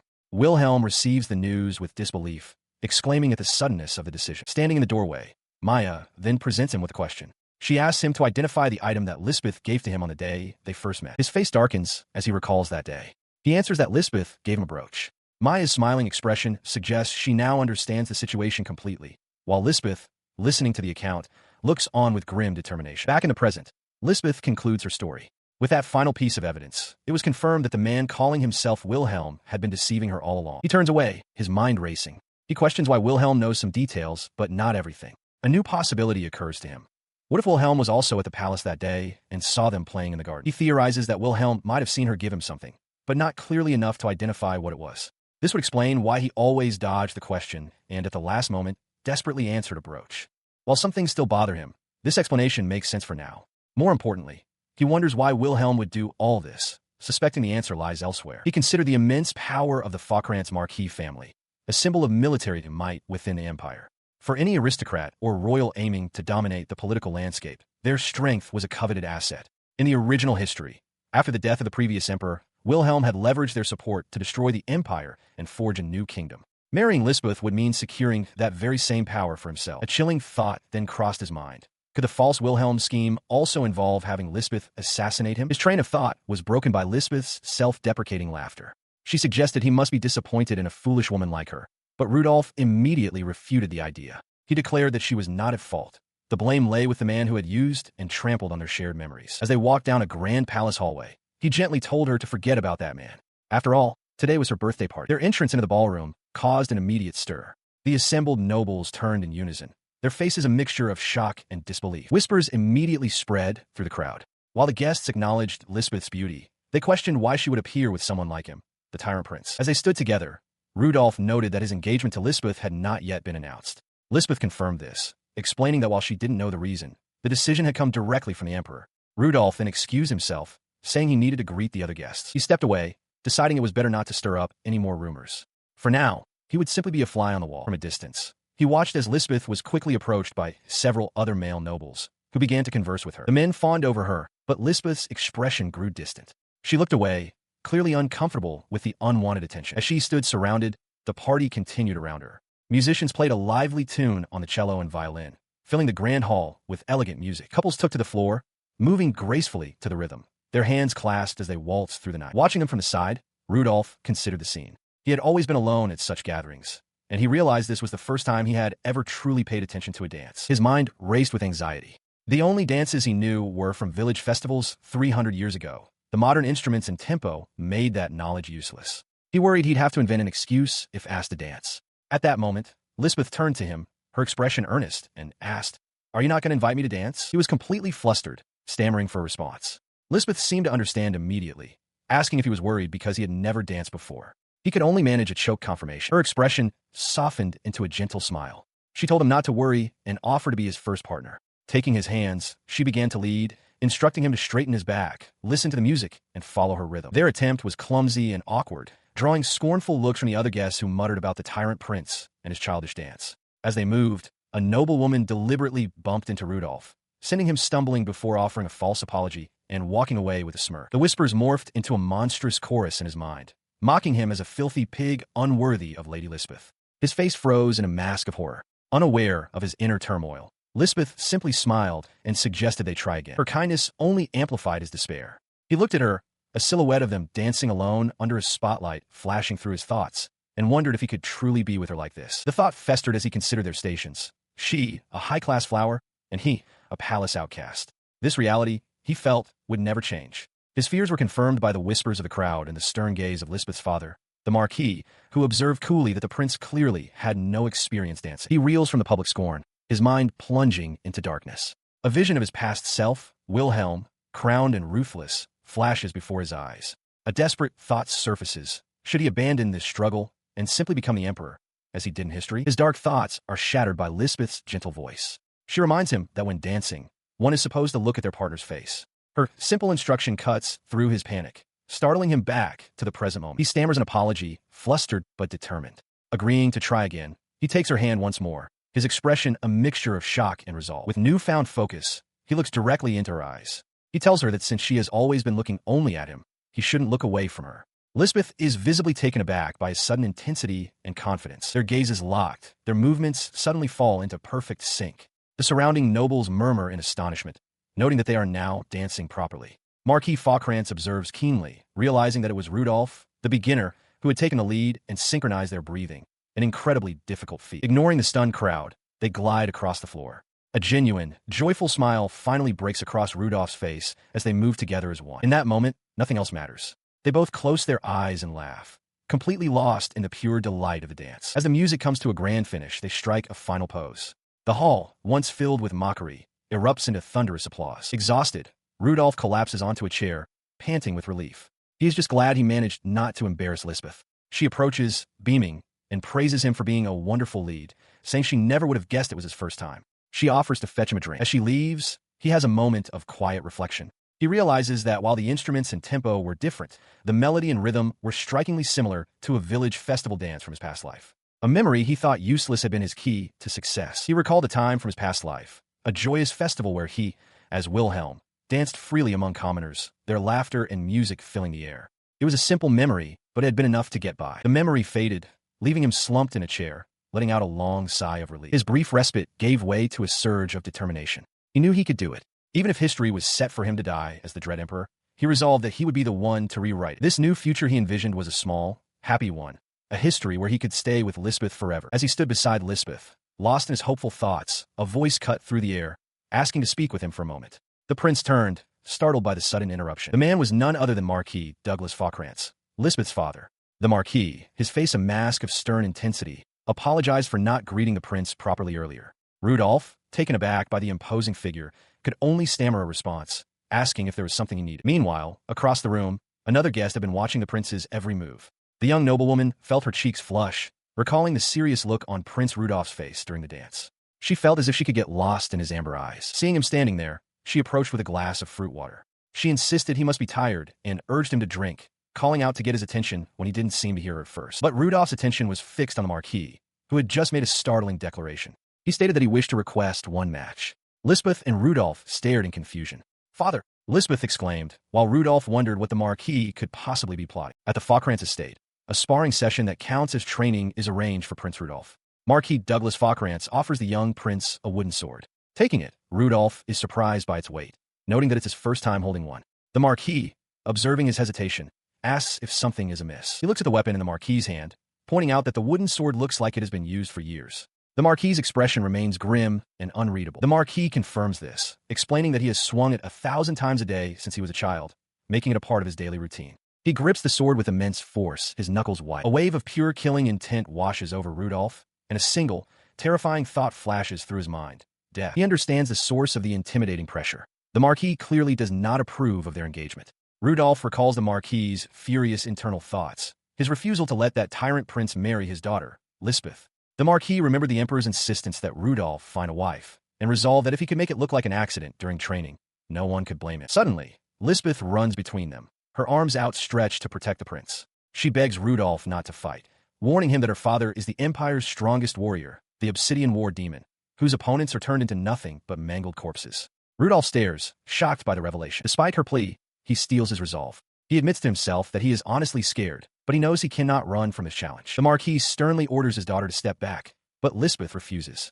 Her mother calls out her name in concern as the Marquis raises his wooden sword, ready to strike regardless of his daughter's presence. Seeing their resolve, the Marquis changes tactics. He lowers his weapon and sets a new condition for the duel. He declares that if Rudolph can land even a single blow on his body with the wooden sword, just one strike, Rudolph will be the victor. Rudolph understands the meaning behind this offer. The Marquis is so confident that he believes the prince cannot even graze him. Appreciating the consideration, he accepts, knowing he can no longer run away.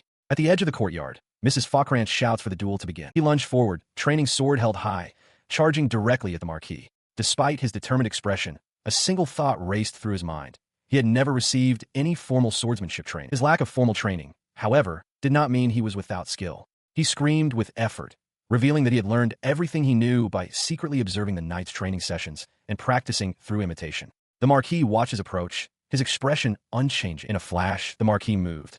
A single, powerful swing sent Rudolph's sword flying from his grasp, the boy letting out a choked gasp of surprise as he was violently disarmed. He stumbled to the ground, his face a mask of shock and disbelief. The Marquis stood over him, unmoved, and uttered a single, dismissive word. Next, driven by a desperate fury, the young prince scrambled to his feet and launched another wild attack. The Marquis parried the blow with contemptuous ease, the impact sending a jolt through Rudolph's arms. Next, the warrior repeated, as Rudolph recoiled from the force. The pattern repeated itself relentlessly. Each time Rudolph rose to attack, he was met with an impassable defense and the same cold command to continue. Finally, the Marquis's patience seemed to wear thin. He unleashed a powerful strike that sent the boy flying backward through the air, utterly overpowered. He crashed to the dirt, landing hard on his stomach. The gap in their strength was absolute. He realized it was impossible. Looming over him, the Marquis's shadowed face was a portrait of stern disappointment. He looked down at the defeated boy and coldly asked, "Is that all you've got, Prince Rudolph?" The prince pushed himself up slightly, his gaze lifting past the Marquis's boot. In the distance, he saw Lisbeth watching, her hands clasped in worry. The Marquis's voice cut through his haze, delivering a harsh truth. With his current level of strength, he would never be able to protect what was important to him. He struggled on the ground as Lisbeth, with her arm outstretched, pleaded for him to stop.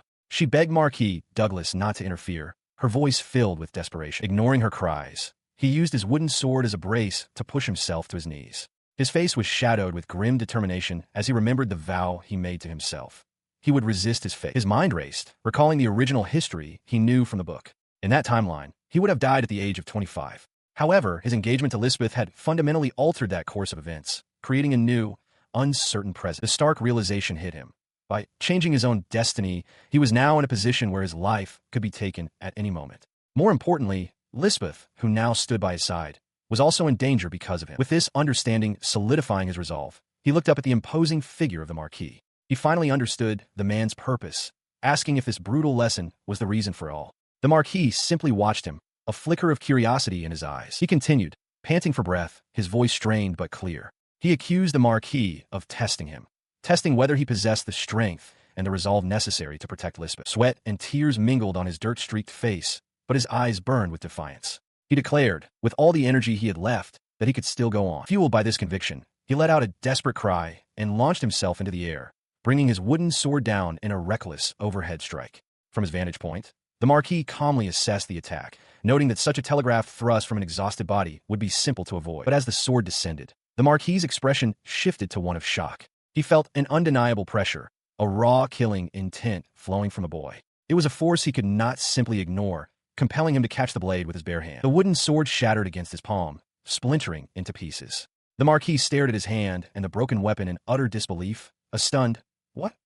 escaping his lips. He stands impassively as the wooden sword splinters against his hand, the pieces flying apart. Rudolph, his final attack thwarted, stares in disbelief at the broken weapon. The sharp crack of splintering wood echoes through the training ground, followed by a panicked cry for the prince. Later, inside the Falkrantz manor, the halls are quiet. The prince has been put to rest in a lavishly decorated room to recover from the ordeal. Elsewhere in the residence, Lisbeth confronts her father, her face contorted with anguish and fury. She questions the necessity of his brutal methods, her voice trembling as she asks if he truly needed to go so far. The Marquis turns to face her, his expression unyielding.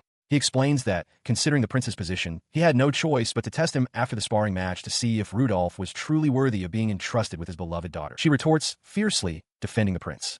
She insists that his swordsmanship and physical skills are those of a complete novice only because he has never been properly taught or given any attention, not due to a lack of effort. The Marquis acknowledges her point, but directs her attention to the evidence in his hand. He holds up the shattered remains of the wooden sword, a new understanding dawning in his eyes. He dismisses the idea that the old sword simply broke at its durability limit. The break wasn't an accident, he realizes with a start. His Highness had deliberately aimed for that specific outcome. His mind flashes back to the duel, replaying the prince's seemingly random strikes. He now understands that he was subtly guided to block every attack at the exact same point on his hand, concentrating all the impact. It was a desperate gamble, he concludes, a calculated risk to see if the accumulated stress would finally shatter the weapon. As Lisbeth listens in stunned silence, the Marquis's expression hardens. He states that the success of the boy's tactic is not the truly important point. He continues his explanation to a confused Lisbeth, clarifying what Prince Rudolph truly demonstrated. It wasn't just the ability to judge the old wooden sword's weakness or find an opening despite the hopeless difference in skill. With a look of intense satisfaction, he declares that his Highness is a diamond in the rough who will shine with the right polishing. The Marquis admits to himself that it has been a long time since he felt the thrill of battle. At that same moment, in his chambers, Prince Rudolph begins to stir, murmuring softly as he drifts back toward consciousness. His eyes flutter open to find Lisbeth's face close to his own. He groggily recognizes her, while she exclaims his title in relief. He attempts to sit up, but sharp pain makes him cry out. Lisbeth quickly steadies him, urging him not to move yet. As he settles back, he realizes with a jolt that his head is resting on her lap. The sudden intimacy of receiving a lap pillow from his new fiancée flusters him completely, and he wonders frantically if this is normal for aristocrats of this era. She, too, is blushing deeply but seems determined, clenching a fist as she tells herself not to force the situation. The thought of her formidable father discovering them in such a position sends a wave of panic through her. After a moment of silence, he looks up at her, his own panic subsiding. He recalls the duel and asks what happened with the match, wanting to know if he managed to earn her father's approval. The answer to his question is being given in a nearby hallway. The Marquis remarks to Lisbeth that the prince's pressure and tactical sense were remarkable. He feels sorry for the boy, wondering how he's been treated in the palace, and concludes with a smirk that he can no longer just sit back and watch. He turns and walks away, declaring that this is now about his precious daughter and his new son. As he ascends the stairs, he gives Lisbeth a clear command: stay by Prince Rudolph's side. She sits by his bedside, confirming the news he had hoped for. He has won, and her father has officially acknowledged him. Lying back on his pillows, Rudolph absorbs her words, expressing his quiet gladness. Her formal report gives way to a softer, more personal tone. With a gentle blush, she looks down at him and praises his efforts, telling him he did well. Visibly flustered, he looks up at her and offers a simple, heartfelt thank you. The words hang in the air between them, leaving the pair in a moment of quiet, shared understanding in the stillness of the room. Meanwhile, elsewhere on the estate, a cry of pure frustration cuts through the night air. Under the light of the full moon, the maid Maya clenches her fists in agitation. Her outburst stems from a deep disappointment. She laments to herself that she desperately wanted to attend Lisbeth's birthday party, especially since she had been entrusted by the prince himself to procure the gift. She had longed to witness the moment he presented it. She recalls the excitement surrounding the gift, a beautiful aquamarine ring. She remembers the other maids fawning over it, exclaiming how wonderful it was and how perfect it would look on their young lady. Maya herself could barely contain her glee, feeling immense gratitude. Back in the prince's chambers, the chair beside his bed now sits empty. Rudolph lies awake, a silent apology forming in his thoughts for Maya. He knows he cannot give her what she wants, Not yet. His thoughts are interrupted by a gentle touch. Lisbeth is there, her fingers softly stroking his hair. A feeling of profound peace washes over him, and he wishes he could remain in this tranquil moment just a little longer. 2 weeks have passed since Lisbeth's hectic birthday. In a quiet palace garden, Prince Rudolph sits with her at a small table, wondering how she feels about the present he gave her. His question is answered as Lisbeth gazes, teary-eyed and overjoyed, at the beautiful ring on her finger. She thanks him profusely, promising to cherish it forever. Nearby, Maya marvels at the stunning piece of jewelry, remarking that it must have been chosen by an exceptionally talented maid. Rudolph apologizes, explaining that he wanted to give it to her on her actual birthday, but the timing didn't work out. Lisbeth quickly dismisses his apology, saying there's no need given how much happened that day. Maya adds that she was surprised to see him return with his face all swollen. He tells her he is simply happy to see her again. Overcome with emotion, Maya interjects, declaring that they have no idea how much her own heart ached while they were apart, revealing her deep affection for them both. As Rudolph and Lisbeth share a quiet moment, Maya realizes she has become a third wheel, her expression turning flat. She pointedly clears her throat, startling the prince, and shifts the conversation to a more serious topic.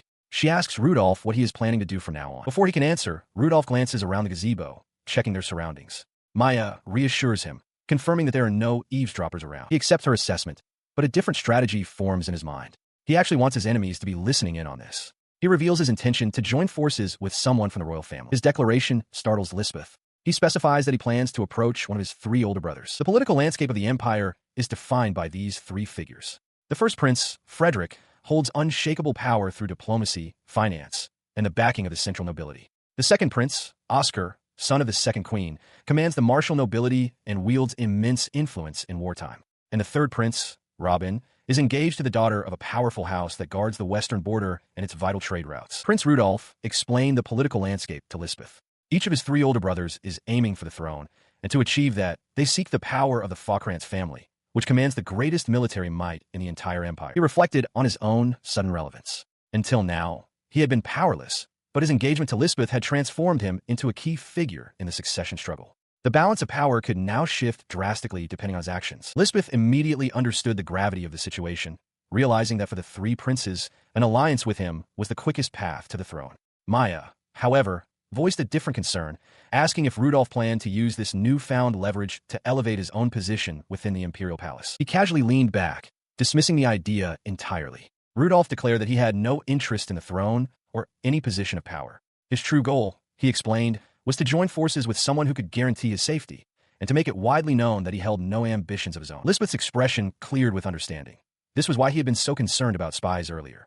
Rudolph confirmed her suspicion, adding that if any spies from his brothers were to overhear their conversation, they would report back that he was not a threat, and any who were interested could then approach him. His maid, Maya, then interjected. She pointed out that since no one was currently listening in, it fell to her to ensure the message was delivered. With a confident grin, she eagerly accepted the task, boasting that spreading rumors was her specialty. Rudolph then turned his attention back to Lisbeth, apologizing for using her family's reputation in his schemes.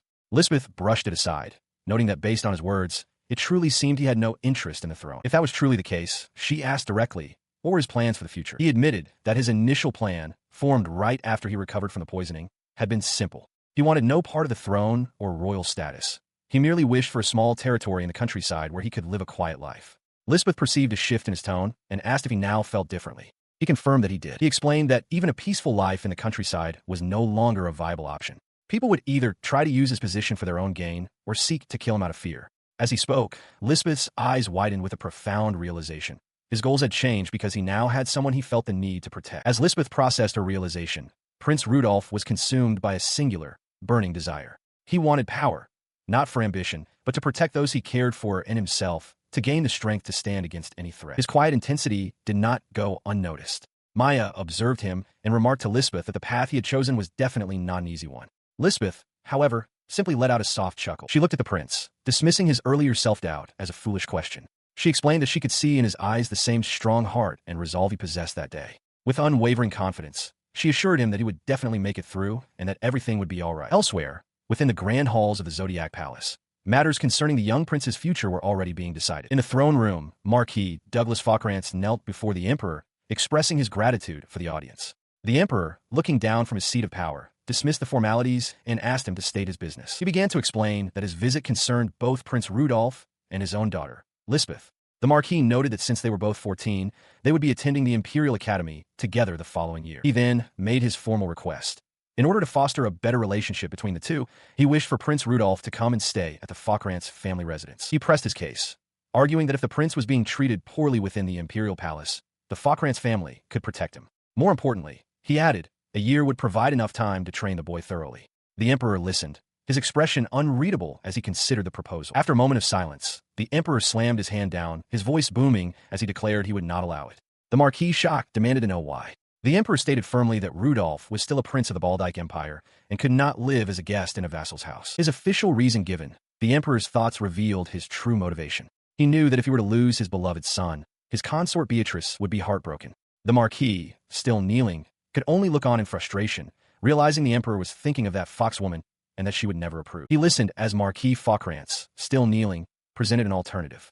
Understanding the Emperor's position, the Marquis requested that his daughter, Lisbeth, be allowed to stay by Prince Rudolf's side, and that a few of her attendants be permitted to enter the Imperial Palace. The Emperor considered this new plea. He acknowledged to himself that it pained him to send Lisbeth to the palace, but he could not sacrifice Prince Rudolf, who was set to become his son-in-law. Before he could fully concede, the Marquis spoke with renewed conviction, asserting that Lisbeth was strong and would not be intimidated. If he wished to train the prince, he could simply visit the palace every day. Faced with such strong insistence, the Emperor sighed and relented, agreeing to the arrangement. His curiosity piqued by such dedication. The Emperor asked if Rudolf had shown something to warrant such strong words. The Marquis affirmed that he had. The Emperor's expression shifted to one of keen interest. He recalled that the Marquis had recently sparred with the prince and questioned if pitting the boy against the famed Obsidian War demon wasn't too reckless. The Marquis dismissed the concern entirely, confidently stating that with the right instructor, Prince Rudolf would eventually surpass even him. He noted that his words seemed to have piqued his Majesty's interest, concluding that despite all complications, the Emperor must still love his son. But as he processed the Emperor's reaction, a different thought struck him with the force of a physical blow. He realized with a jolt that the Emperor must have known about Rudolf's talent from the very beginning. His shock deepened as he truly saw the Emperor's face. That was not the expression of a doting father proud of his son's abilities. It was something else entirely, cold, sharp, and calculated. The chilling implication sent his mind racing. He questioned why the Emperor, knowing of Rudolf's potential, did nothing to help him develop it, a talent that would have greatly benefited the royal family. Even if he didn't want a concubine's son to wield power, he could have supported him as a knight to protect the other princes. Masking his turmoil, the Marquis announced his departure as the Emperor let out a soft, knowing laugh. As the Marquis stood, the Emperor called out to him. He stated that for the matter concerning his daughter, Lord Fockrantz would owe him one. The words hung in the air, turning a concession into a debt. He stormed down the long, sunlit colonnade, his mind reeling from the Emperor's cold calculus. He slammed a fist against a stone pillar, his frustration echoing in the empty hall as he cursed aloud. He continued his hurried pace, a single question burning in his mind. Why? Why would the Emperor, his own father, intentionally mistreat Prince Rudolf with such utter disdain? The pieces fell into place with horrifying clarity. The one who ignored the talented prince, who created an environment where he was belittled, was none other than the Emperor himself. With this grim realization, the Marquis's expression hardened. If that was the case, then he would have to formulate a plan of his own. Meanwhile, back at Rudolf's residence, the prince expressed concern for Lisbeth, suggesting her father might be worried by her long visit. With a bright, untroubled smile, she informed him that it was quite all right. She would be living there starting that very day. The news sent Maya into a state of utter shock, while another maid confirmed that Lisbeth's room had already been cleaned and redecorated for her arrival. The prince, completely taken aback, turned on Maya, demanding to know why she hadn't informed him of this arrangement. Maya stammered an apology, admitting she thought it would be an inconvenience. As Lisbeth tried to clarify her intentions, Rudolf insisted that the issue wasn't the surprise, but the failure to report it properly. Elsewhere in the palace, a far less pleasant scene unfolded. Third Prince Robin sat at a table littered with the remains of a meal. A servant attempted to remind him of a meeting the next afternoon, but Robin cut him off with a sharp command to simply pick something out himself, warning the man not to bother him with trivial questions again, lest he be killed. He then leaned back in his chair, dismissing the matter with a wave. He turned his attention to his other retainer, asking if there was any juicy dirt on that pig, Rudolf. He mentioned hearing that Rudolf was starting to show an interest in romance and was looking for a fiancée. His retainer confirmed the rumor, informing the prince that Rudolf was now engaged to the daughter of the Fockrantz family. Robin scoffed in disbelief, sneering at the idea that anyone would even want to marry that pig. The confirmation sent him into a rage. He's engaged to such an important family?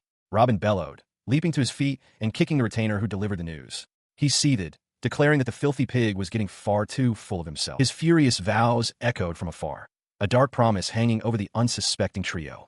I'll crush him. I'll destroy Rudolf's engagement, no matter what it takes, he swore, his malice an unseen threat to the prince's newfound arrangement. A new day dawns at the Imperial Palace. Prince Rudolph, still weary from sleep, lets out a wide yawn as he walks through a sunlit corridor. His morning stupor is broken when he sees Lisbeth, who offers him a warm good morning. Caught off guard, the prince stammers a flustered greeting in return. The two stand in a moment of awkward silence. Lisbeth had begun living in the palace just the day before and is scheduled to stay for an entire year. Internally, however, their minds race with adoration. Lisbeth finds Prince Rudolph utterly wonderful, captivated by his silver hair shining in the morning sun and his amber eyes, which she compares to a sculpture. She wonders if she could possibly be the happiest girl alive. At the same time, Rudolph is completely smitten, thinking Lisbeth is too beautiful, her black hair and pale skin a work of art. He, too, believes he must be the happiest person in the world. Their mutual, overwhelming feelings are too much to bear so early in the morning, causing them both to let out a silent, internal scream. Later, at the breakfast table, a single piece of carrot lies abandoned on an otherwise clean plate. Maya immediately notices the leftover vegetable. She calls out to Prince Rudolph, asking if he is leaving his carrots again. Caught, the prince tries to defend himself, questioning if it's really so bad to leave just one or two. She sternly rebukes him, declaring that he won't grow big and strong if he doesn't eat properly and must stop leaving food behind. Rudolph protests that he isn't a child anymore. Nearby, a butler observes the scene and remarks to the chef that his highness has really mellowed out. The butler elaborates, stating that the prince seems like a whole different person since the poisoning attempt.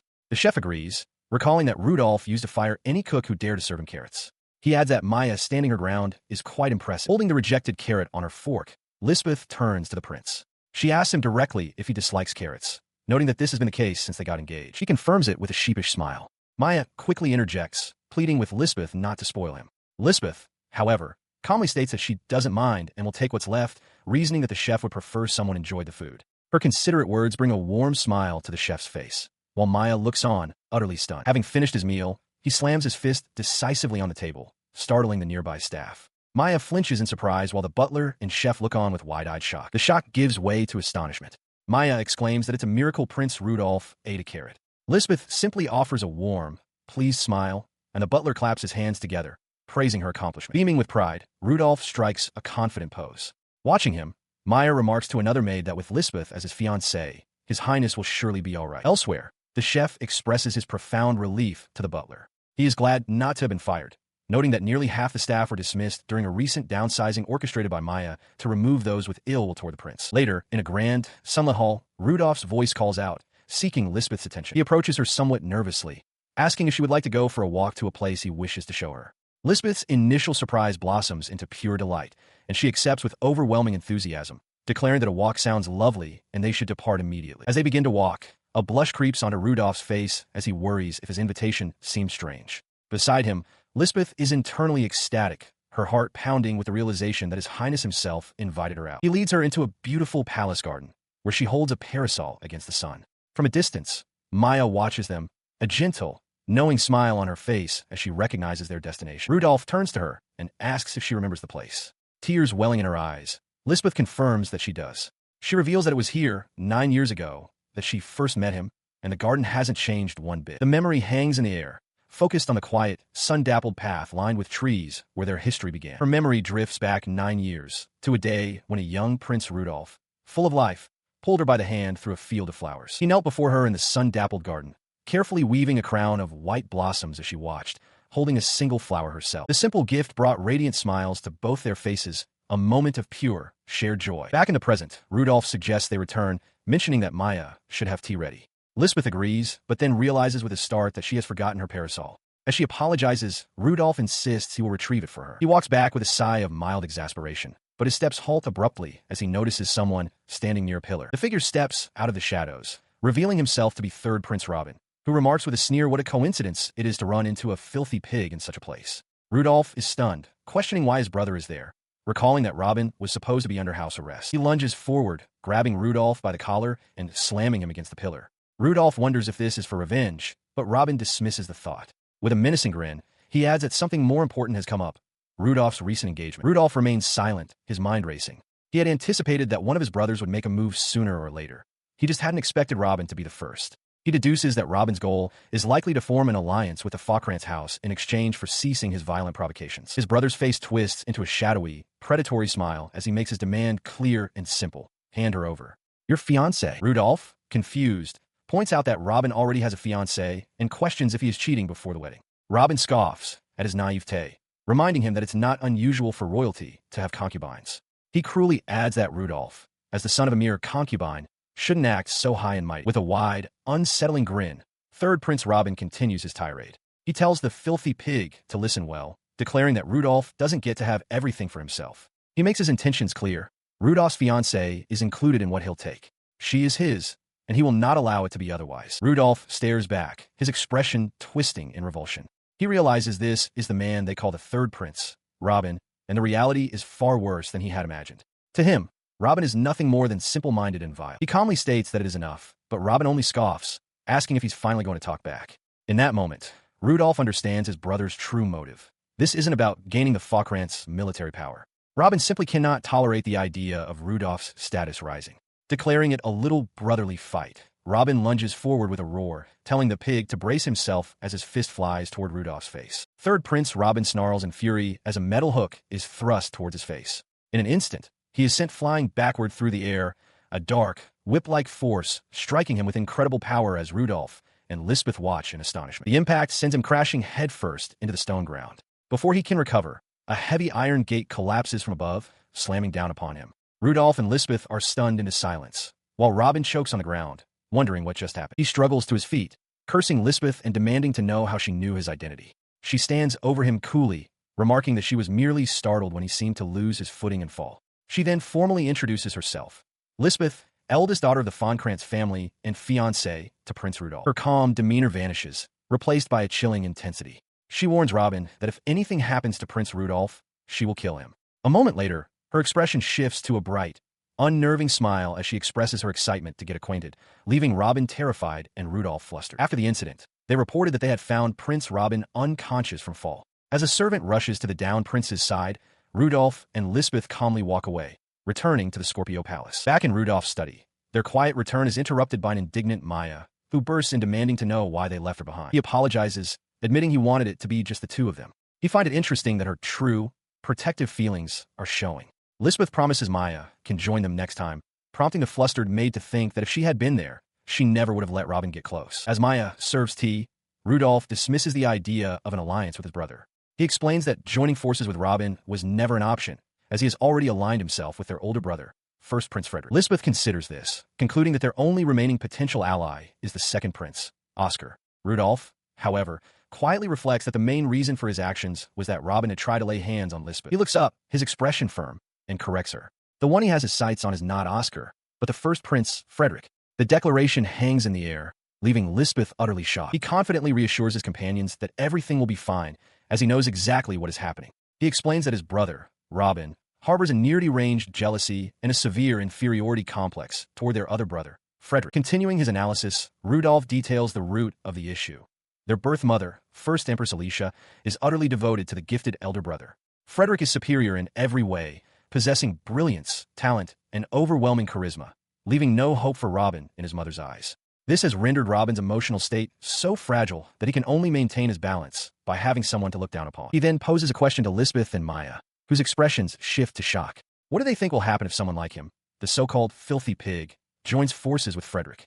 The very idea would cause Robin's fragile pride to crumble, as he would lose the one person he always considered inferior. Answering his own query, Rudolph states with certainty that Robin would never tolerate being beneath him and would, therefore, likely turn against Frederick. Maya can only whisper, "Wow," in awe of the intricate political maneuvering. Lisbeth, however, voices her skepticism. She asks if he truly believes it will go so smoothly, suggesting that Frederick might find more benefit in commanding his own brother rather than allying with the fourth prince. She astutely clarifies that Frederick's true target would be Lord Falkrantz, who stands behind Rudolph. She presses him, asking how he can be so sure. Taking a sip from his cup, he provides a simple, critical piece of information.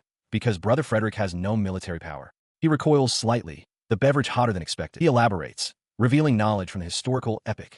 While Frederick holds overwhelming political power in the central government, second Prince Oscar commands the loyalty of the military nobles. In the original timeline, the struggle for the throne dragged on until Rudolph assassinated them both. Therefore, to establish a solid foundation and counter Oscar, Frederick desperately needs the unparalleled military might of Lord Falkrantz. Faced with this incredibly detailed and prescient analysis, Lisbeth is left utterly speechless, her expression a mixture of awe and astonishment. Her reaction is mirrored by Maya, who exclaims that he has analyzed both sides so thoroughly it is as if he had seen it all firsthand. Rudolph breaks into a nervous sweat, realizing he cannot possibly tell them that he actually knows the future. Clearing his throat, he concludes his briefing. In any case, he will wait patiently until Brother Frederick makes the first move. He then turns to Lisbeth with another matter on his mind. As Maya confirms, she understands the plan. He thanks Lisbeth for saving him, but she, with a blush dusting her cheeks, implores him not to do anything so reckless again. With trembling determination, she vows that she will get stronger, too. His conversation is suddenly interrupted as Maya bursts into the room, flustered. She insists there is no need to worry, declaring that she has been training properly to protect him. Despite the reassurances, a lingering sense of unease hangs in the air, a bad feeling that something unfortunate is about to happen. Night falls over the grand estate, its towers silhouetted against the sky dotted with stars. Within its walls, a long, opulent hallway lies silent and empty, bathed in the soft moonlight filtering through the windows. The tranquility is shattered by a sudden shift to a man's eyes, wide with sweat-soaked fury. This man, third Prince Robin, stalks down the deserted corridor, his form cloaked and his purpose grim. He stops at a door, producing a key. His mind seethes with indignation. He finds it unforgivable that not only the Rudolph bastard but even his fiancée would dare make a fool of him. He unlocks the door, declaring that for a filthy pig to cherish her is a waste, because what is Rudolph's is his. Inside, Lisbeth lies asleep and vulnerable. Looming over her, Robin's voice is a low threat, promising to show her who is truly above whom. In a dimly lit chamber, Lisbeth rests in a large bed, seemingly asleep as a man with slicked-back hair looms over her. But even in her slumber, a single thought echoes in her mind, a blame directed at Rudolph for her current predicament. As a hand reaches towards her sleeping form, her internal vow solidifies with chilling resolve. She promises to crush everything he holds dear. But she was not asleep. In a flash, her eyes fly open, wide with fury. Before the man can react, she lunges from the bed, striking him with brutal force that draws blood from his mouth. The assault continues without pause. A powerful high kick connects squarely with his jaw, launching him backward through the air and across the room. Her expression remains cold and focused. She glances down at her own arm, noticing a small puncture wound, and with steady fingers, plucks a tiny, sharp object from her skin. The room erupts into chaos as more unseen assailants attack, their blades ablur. Yet Lisbeth stands her ground, a whirlwind of defensive motion, deflecting every strike that comes her way. Moments later, the first attacker is subdued, his face grotesquely swollen and bruised from the ferocity of her counterattack. The aftermath unfolds in an ornate drawing room. Prince Rudolph stands calmly beside Lisbeth, while Maya waits attentively nearby. In the background, the defeated assailants are bound and kneeling. Rudolph turns to Lisbeth, remarking with a hint of a smile that he told her it would all go smoothly. He gestures towards the captives, identifying them for Lisbeth as the suspicious guards they had captured earlier. The two conscious men, their arrogance shattered, now tremble and plead for their lives. The prince continues his explanation, revealing that they were only apprehended because Maya had noticed them snooping around. Maya, ever humble, smiles brightly and insists that their success was not her doing, but was entirely thanks to the prince's precise instructions. 9 days before the incident, he sat at his desk as Maya reported the infiltration of the palace by what she termed rats. Lisbeth, standing nearby, immediately asked if she should exterminate them, startling the young prince. He quickly refused, explaining his counter-strategy. They would deliberately create an opening, allowing the spies to act freely. This, he reasoned, would force his brother Robin's true objective into the light. The memory of learning their target was Lisbeth's chamber still made his blood boil. In the present, the captured third Prince Robin struggled against his bonds, demanding to be untied as Maya and Lisbeth looked on. His furious, muffled shouts echoed in the room as he called Rudolph a bastard. One of his own bound retainers looked on in disbelief, questioning if his master truly thought he could get away with such a scheme. The retainer then turned his anger on Robin, reminding him that they had opposed this from the very beginning, warning him time and again to stop antagonizing Prince Rudolph and simply fulfill his duties. Robin exploded in rage, screaming at the servant to shut up and threatening to kill him. He ranted that he only stole the key to startle Rudolph and that he had to put that pig in her place, declaring that Lisbeth would be better off with him. The prince's vile words provoked a chilling reaction. Lisbeth, clenching her fists, internally branded him a fool and considered ensuring he could never produce an heir. Maya, with a sharp smile, offered her assistance, prompting a panicked Rudolph to tell them both to stop, despite admitting he liked the idea. Steering them away from their violent thoughts, he stated that there was no need for such a risk. Instead, he declared they would hand Prince Robin over to the Emperor for official judgment. He knew the consequences would be severe. For an engaged man to assault his younger brother's fiancée was a grave crime.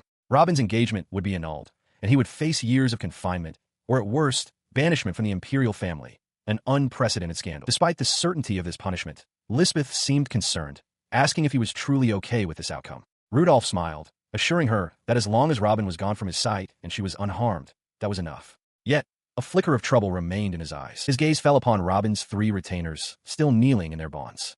Though they had been coerced into action, he knew their punishments would ultimately be far harsher than their masters. A sudden commotion shatters the palace's quiet. A maid bursts through a set of double doors, her face pale with panic, calling out Prince Rudolph's name.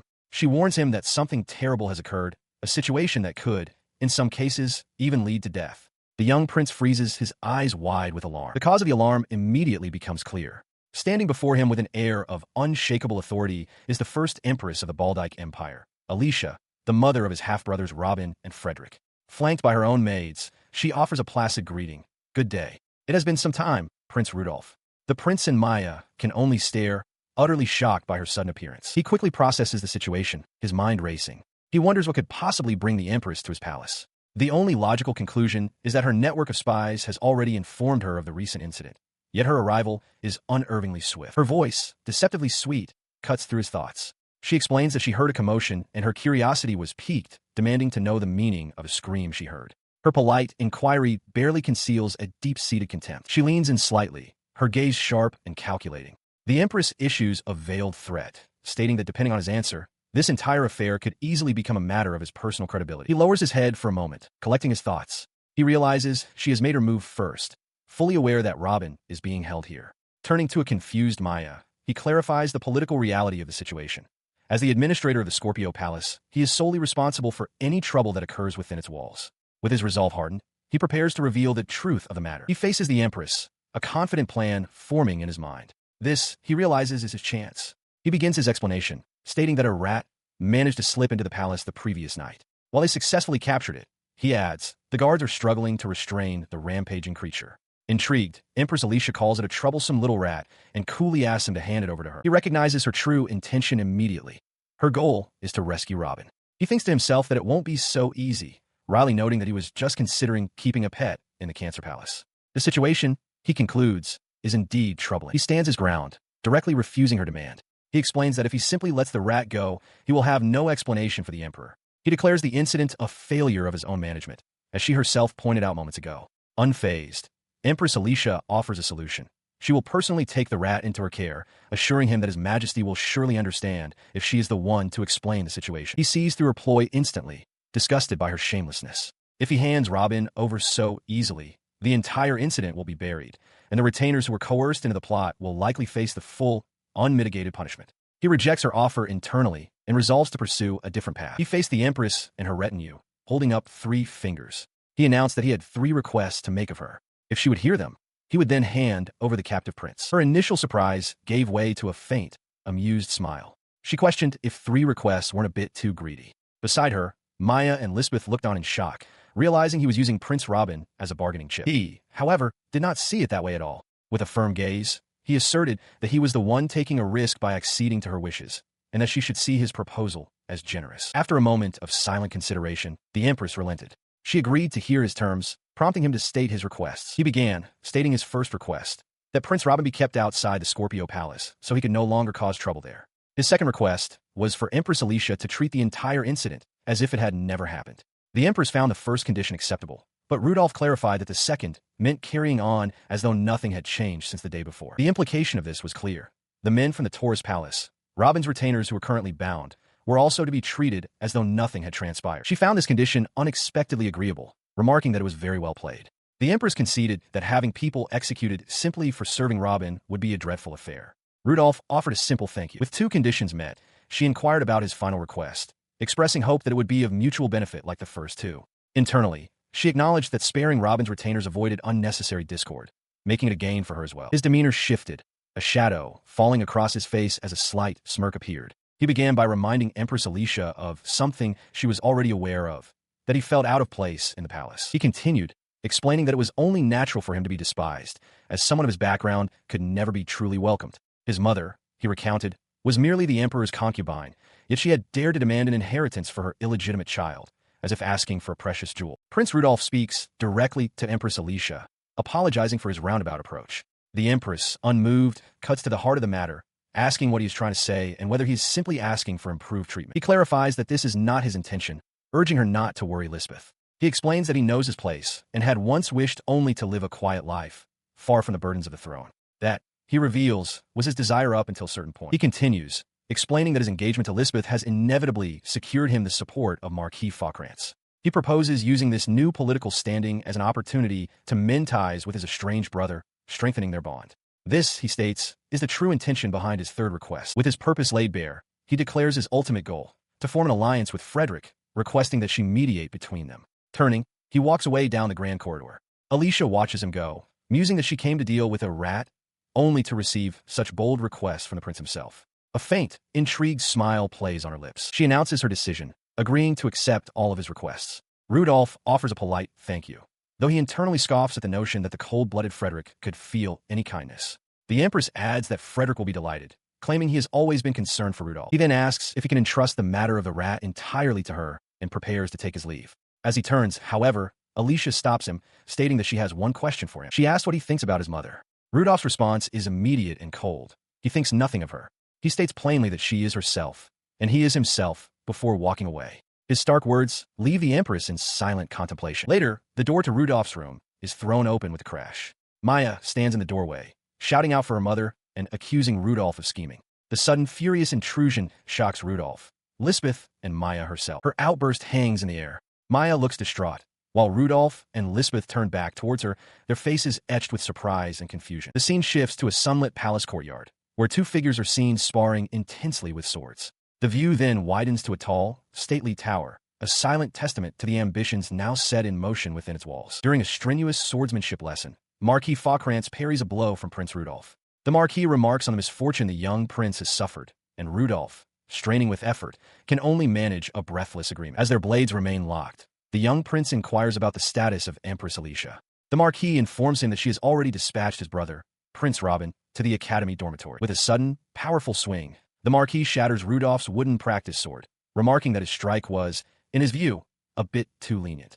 The prince can only look on in wide-eyed shock as his weapon splinters. His practice sword now useless, Rudolph sits defeated on the ground. The Marquis brings the session to a close for the day, and the prince meekly accepts. This training had become a new routine. Ever since Lisbeth's arrival, Marquis Faucrance himself has been teaching the prince swordsmanship.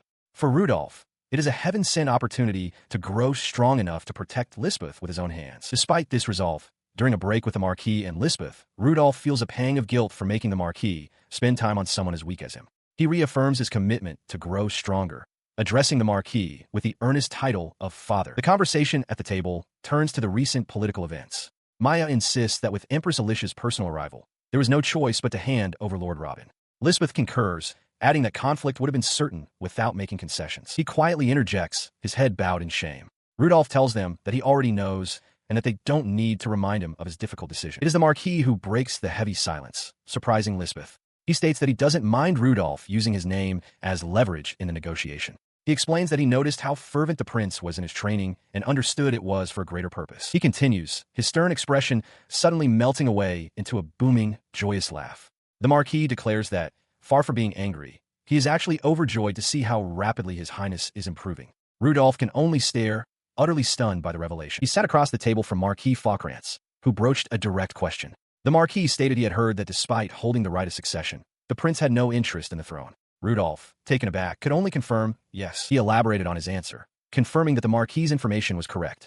The prince clarified that he had no desire for the throne, or perhaps more accurately, no interest in the Imperial family whatsoever. This admission weighed on him. He internally lamented that his only worth was his connection to the Imperial line, and nothing more. Believing the Marquis must see some advantage in his royal blood, he felt he could not meet such expectations and silently asked for forgiveness. The Marquis, however, seemed pleased by this, letting out a soft chuckle. All the better, he remarked, his expression softening as he prepared to reveal something the prince might not know. Rudolph could only look on in confusion. He continued, explaining that aside from his daughter, Lisbeth, the Faucrance house had no heir. The Marquis revealed they had been considering adopting from a branch family, right when Lisbeth's engagement to the prince was arranged.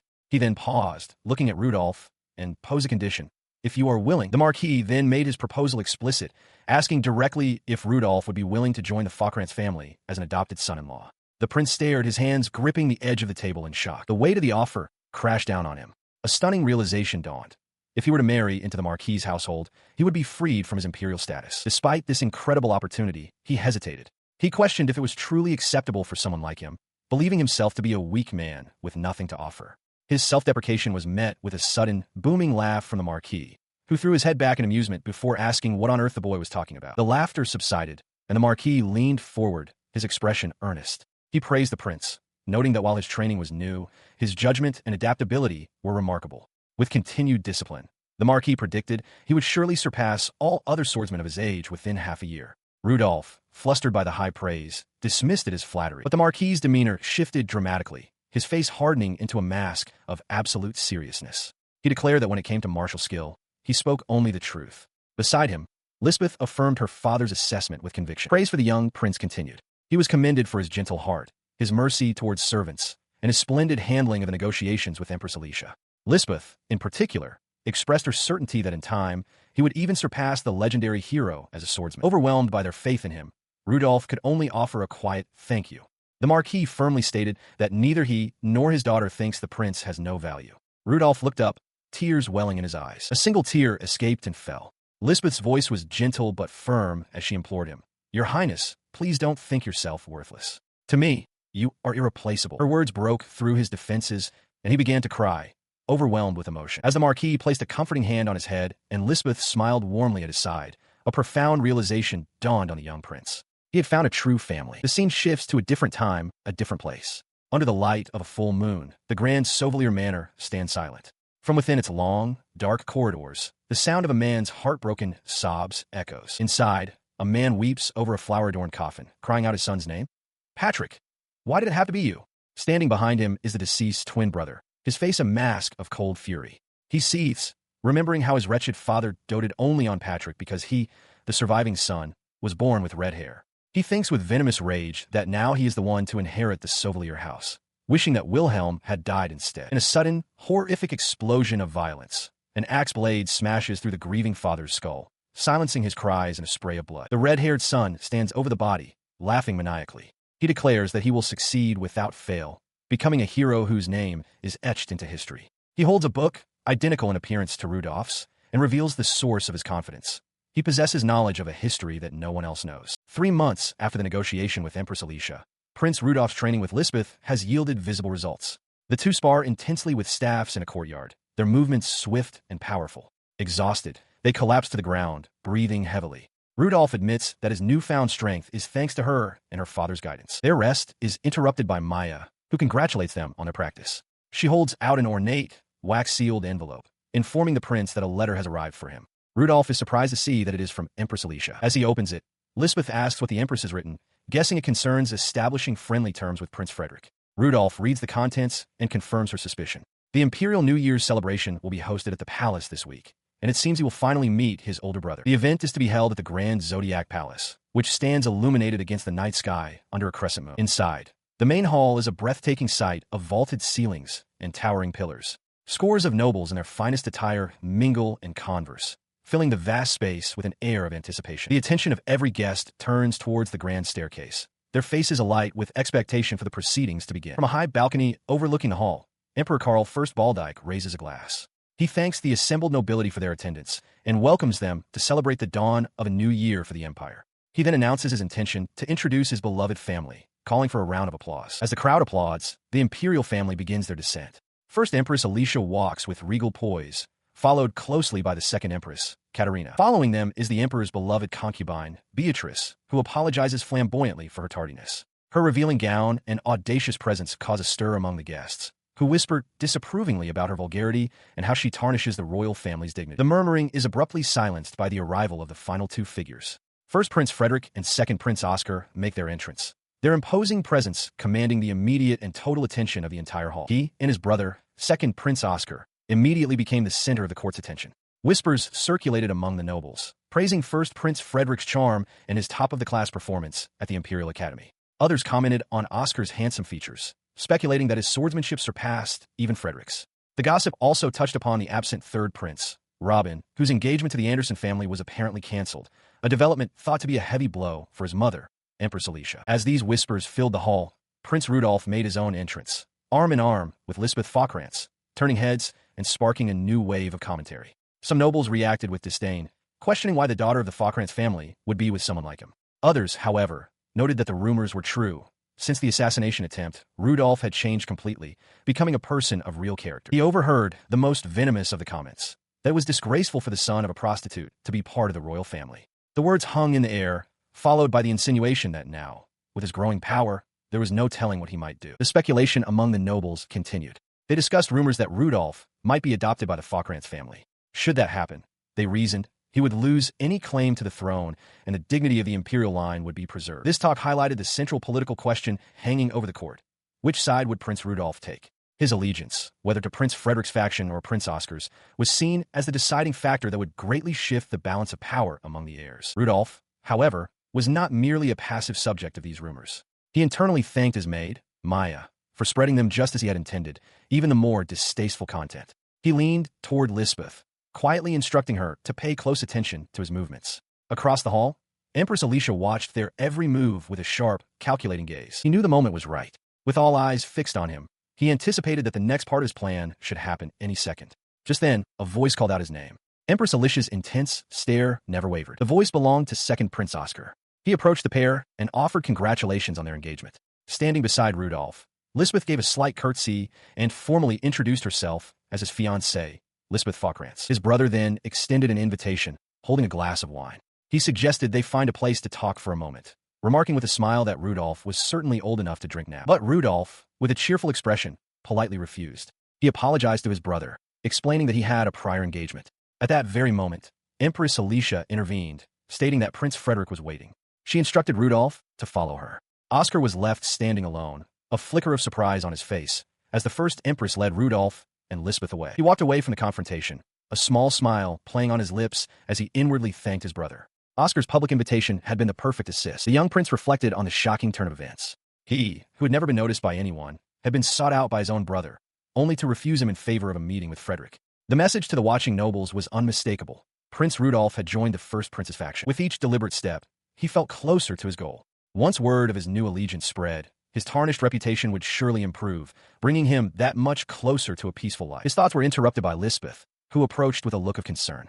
She apologized, assuming he felt guilty for refusing Oscar. He quickly reassured her, explaining that Oscar's invitation was a purely political decision, and thus he had no reason to feel bad for his own calculated response. Meanwhile, on a balcony overlooking the Grand Hall, second Prince Oscar took a sip from his glass. He mused aloud to his companion. "You got turned down, huh, Oscar?" His mother, the second Empress Katerina, advised him not to be pessimistic. Oscar clarified that he wasn't. In fact, he found it best to think of Rudolf as a different person now. The old Rudolf would never have been capable of such a political response, and this newfound shrewdness only made Oscar want him on his side even more. His calm expression twisted into one of chilling, manic intensity. His true, terrifying ambitions surfaced in a silent vow. For his path of conquest, he would annihilate the royal family with amber eyes. At a formal dinner within the palace, Prince Rudolf sits at a round table with his eldest brother, first Prince Frederick, the first Empress Alicia, and Lisbeth. The atmosphere is thick with unspoken tension as they sit before their untouched plates. He studies his brother, recalling what little he knows of him. According to the Epic of Wilhelm, first Prince Frederick is fated to be assassinated early on by the man Rudolf would become the tyrant. Beyond that single, grim fact, his memory of Frederick is a blank slate. The silence is broken by Empress Alicia, who addresses Rudolf directly. She observes that this is the first time he and Frederick have ever truly spoken face to face. Without any hesitation, Rudolf confirms her statement with a simple yes. Frederick's gaze remains fixed on him, his expression unreadable. He concedes that while this may be their first conversation, they have indeed met once before. His words trigger a distant memory in Rudolf's mind, pulling him back to a moment in his childhood when he sat alone, engrossed in a book. The memory sharpens. It was a tea party hosted by Empress Alicia. While the adults conversed, the children were sent to play in the garden. Even then, a young Frederick sat apart from the others. In that garden, a scene of casual cruelty unfolded. A young Prince Robin rode atop another child, whipping them on as if they were a horse and demanding they run faster. He taunted the child on the ground, calling them a pig, while the other children simply watched, some averting their eyes. From his solitary table, the young Prince Frederick observed the entire spectacle in silence. After his game, Robin appointed himself Frederick's guard, telling the other children they'd have to go through him. A crowd of fawning nobles then swarmed Frederick, begging to be his attendants. He looked them over with cold detachment, wondering what use any of them could possibly be to him. As the children shouted promises to become his wife or his shield, the one who had been tormented on the ground pushed himself up. With tears of frustration and resolve in their eyes, they declared that they would prove themselves useful as his right hand. His vow went unheard. The young Prince Frederick, looking up from his book, coldly stated that forming a friendship with them offered him nothing to gain. Declaring their presence a disturbance to his reading, he excused himself, leaving the other children stunned into silence. The dismissal left the boy sprawled on the grass in utter disbelief. He could not comprehend how the prince could so easily discard the opportunities and connections that were falling right into his lap.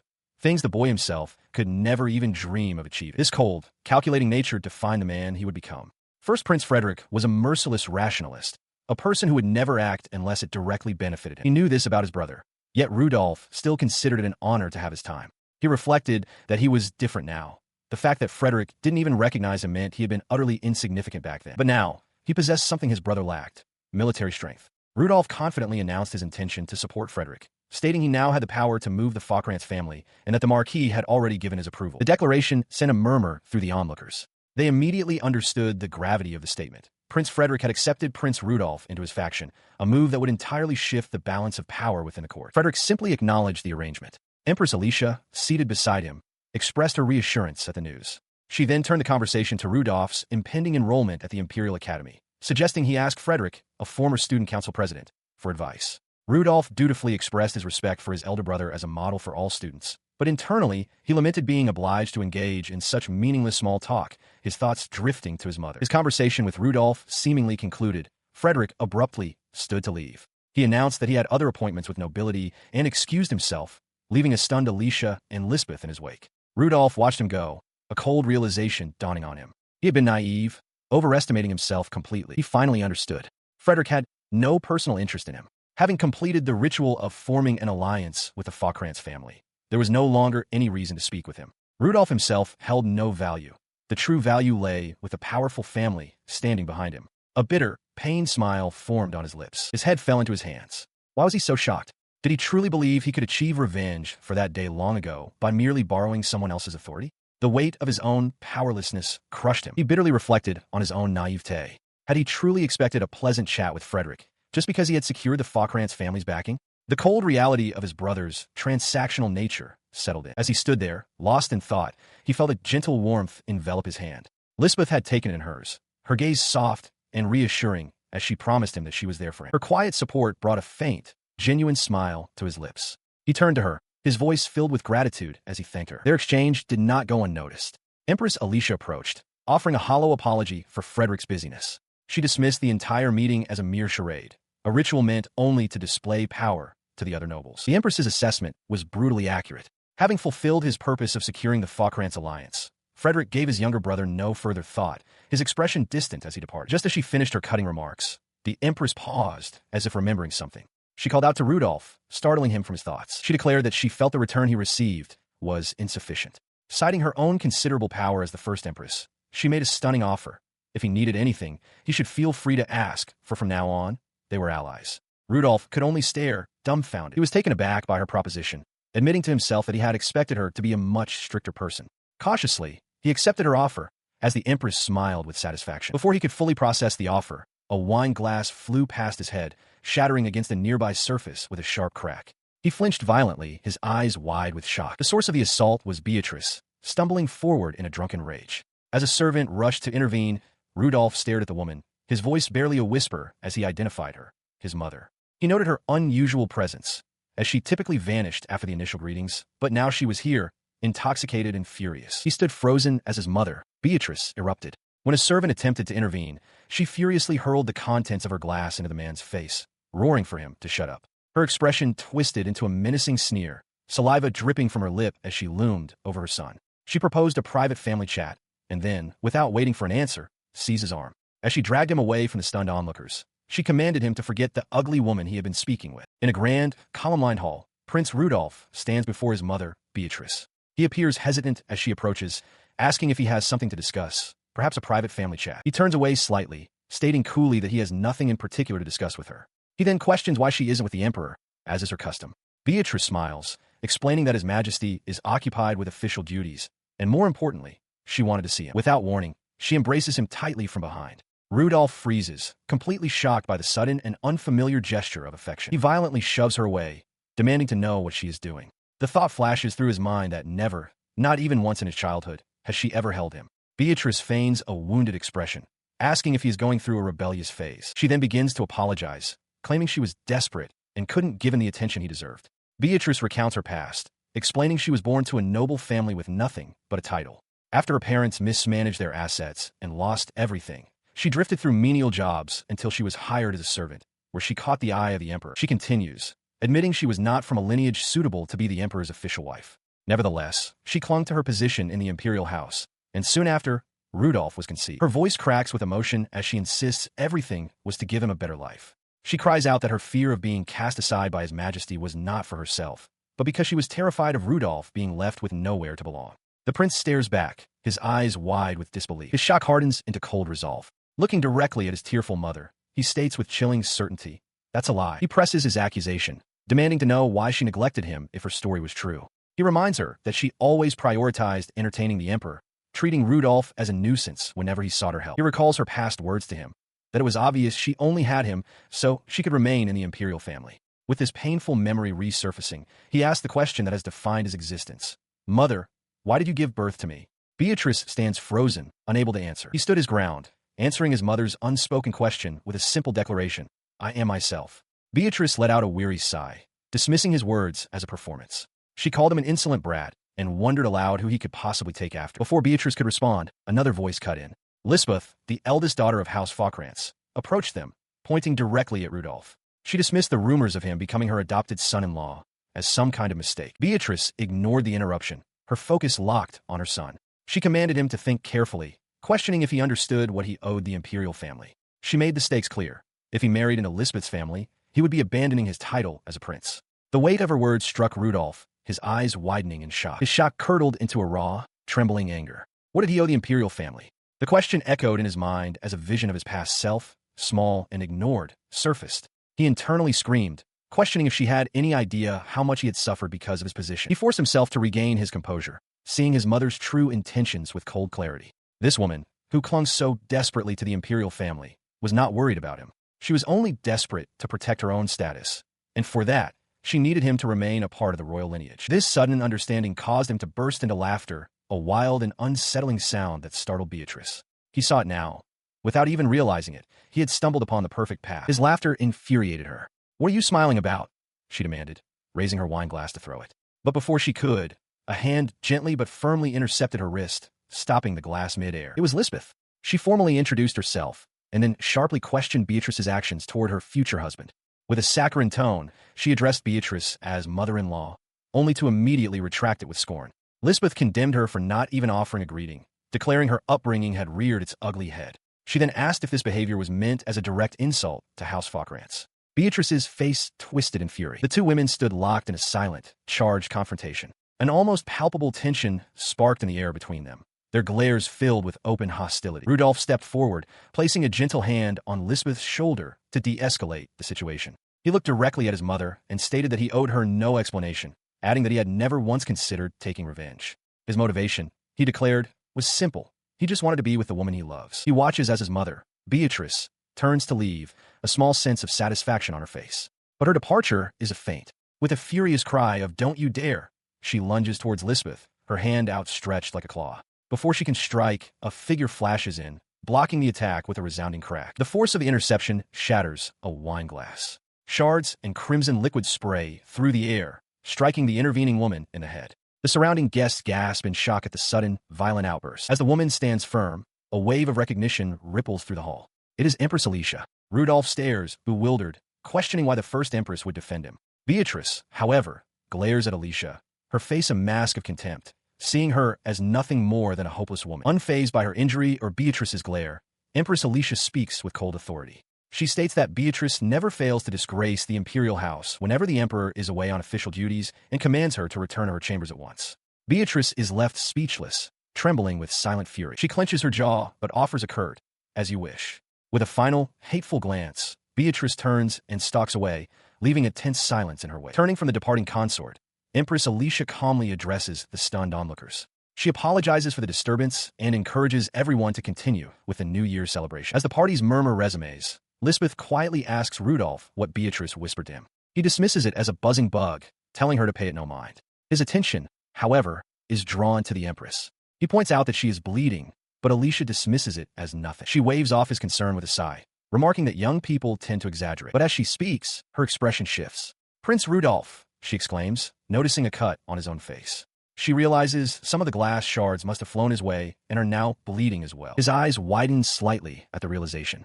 The Empress, her voice sharp with urgency, immediately orders a nearby attendant to take him to the infirmary, warning that it would be terrible if the wound became infected. He sits quietly as Empress Alicia finishes wrapping a bandage around his head. She had ordered him to hold still, apologizing for the earlier incident before declaring the makeshift dressing complete. Now seated together on a sofa, he listens as the Empress advises both him and Lisbeth to be careful, warning that their wounds may swell later. Unable to comprehend her actions, Rudolph rises and questions her directly. He asks Empress Alicia why she would go so far as to defend someone like him. The Empress turns, her face hardening into a mask of cold fury. With chilling intensity, she reveals her motive. She detests that woman. Empress Alicia stands before Rudolph and Lisbeth, her voice steady as she explains her philosophy. She declares that the nation and the Imperial Palace are everything to her, even if the Emperor himself holds no affection for her. She has devoted her entire being to the Empire.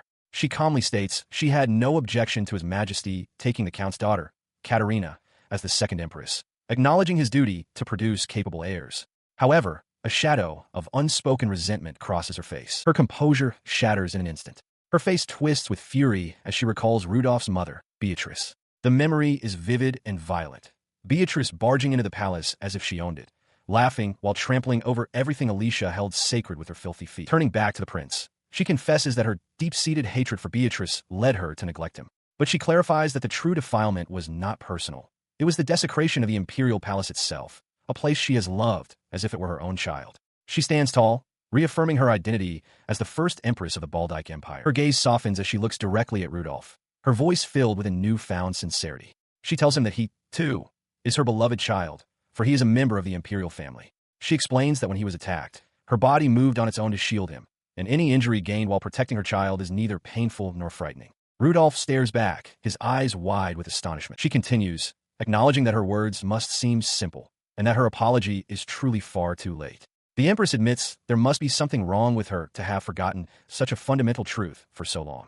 Rudolph remains silent, absorbing the weight of her confession. In a moment of quiet reflection, she laments that if only he had remained motivated by self-interest alone, she would not have to feel this complex swirl of emotions. They stand together in the ornate room, the air thick with unspoken history. He is completely overwhelmed.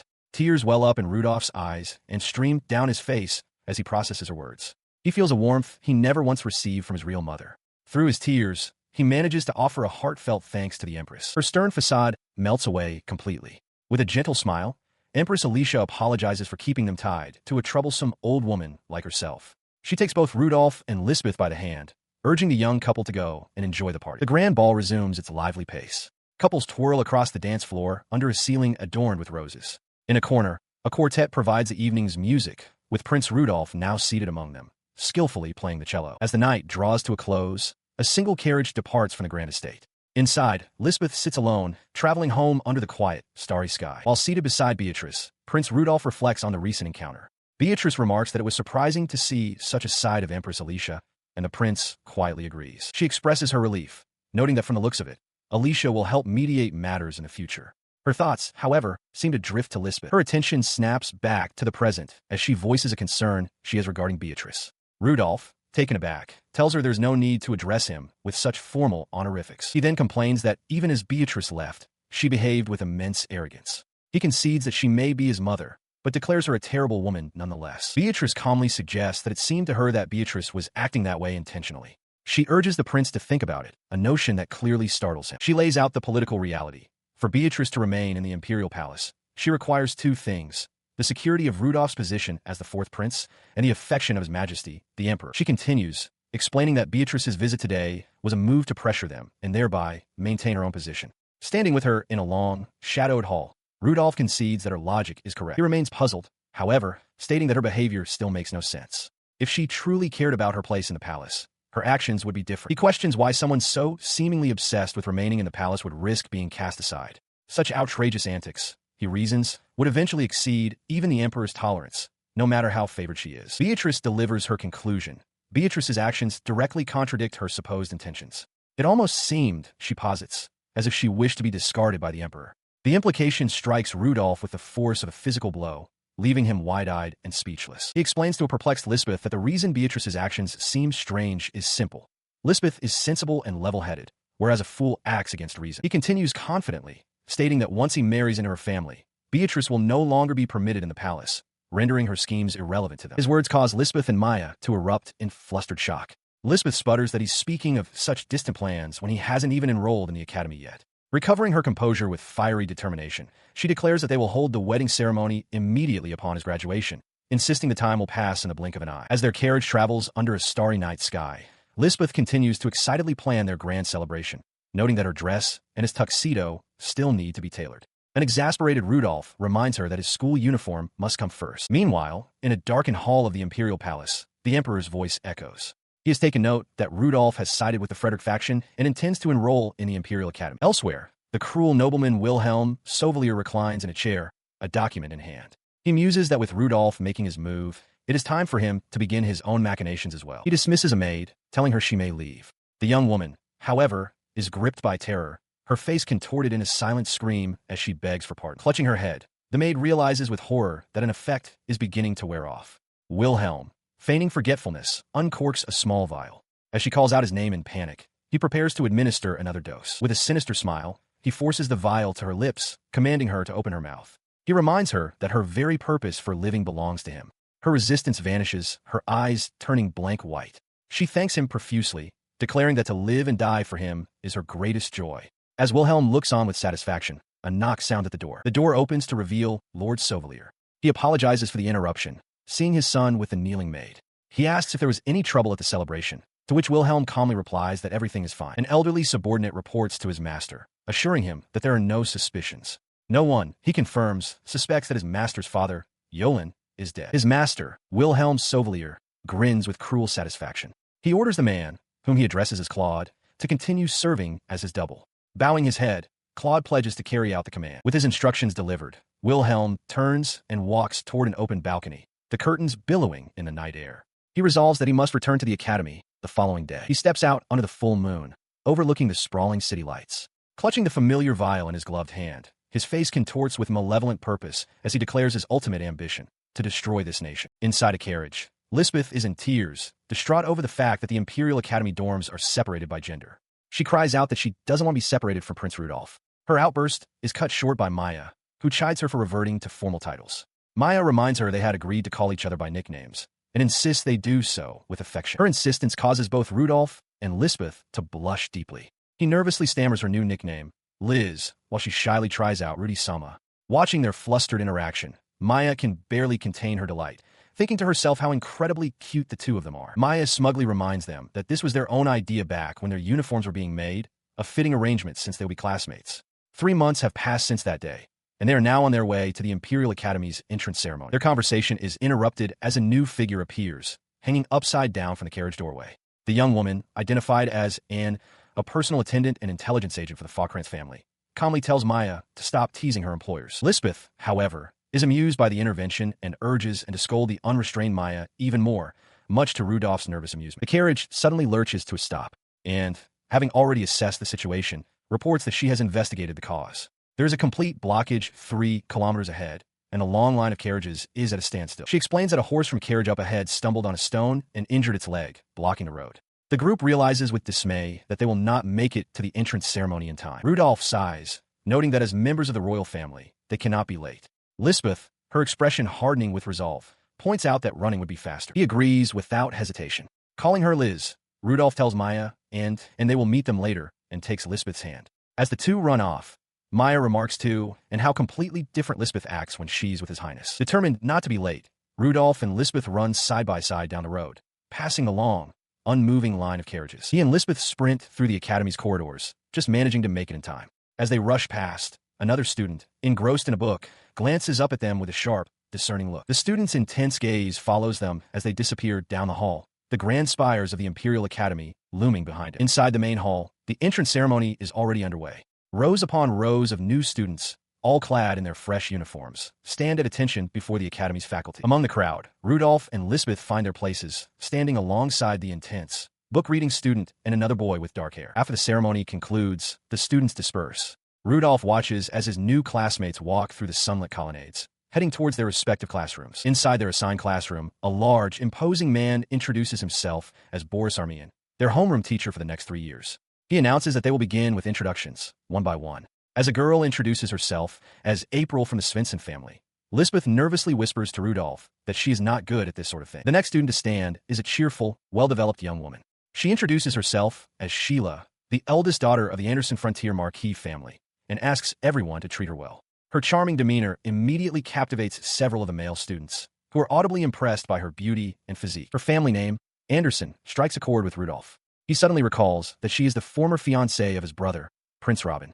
The realization causes a commotion among the other boys, prompting their teacher, Boris, to slam his hand on the desk and roar for them to stop making a fuss. His flustered reaction does not go unnoticed by Lisbeth, who leans in close. He stammers, trying to explain that he was only looking because he recognized her as Robin's former fiancée. But his explanation is cut short as the teacher calls for the next person. It is his turn. Taking a breath to compose himself, Rudolph stands and faces the class. With a steady voice, he introduces himself. I am Rudolph Furstbaldike.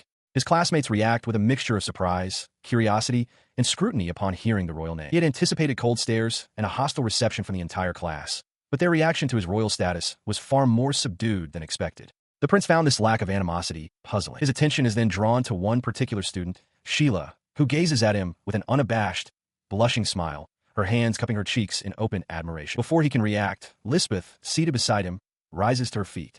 She begins her own introduction, announcing herself as the eldest daughter of the Faucrance family. She continues with unwavering confidence, declaring that she is Lisbeth, the fiancée of Prince Rudolph.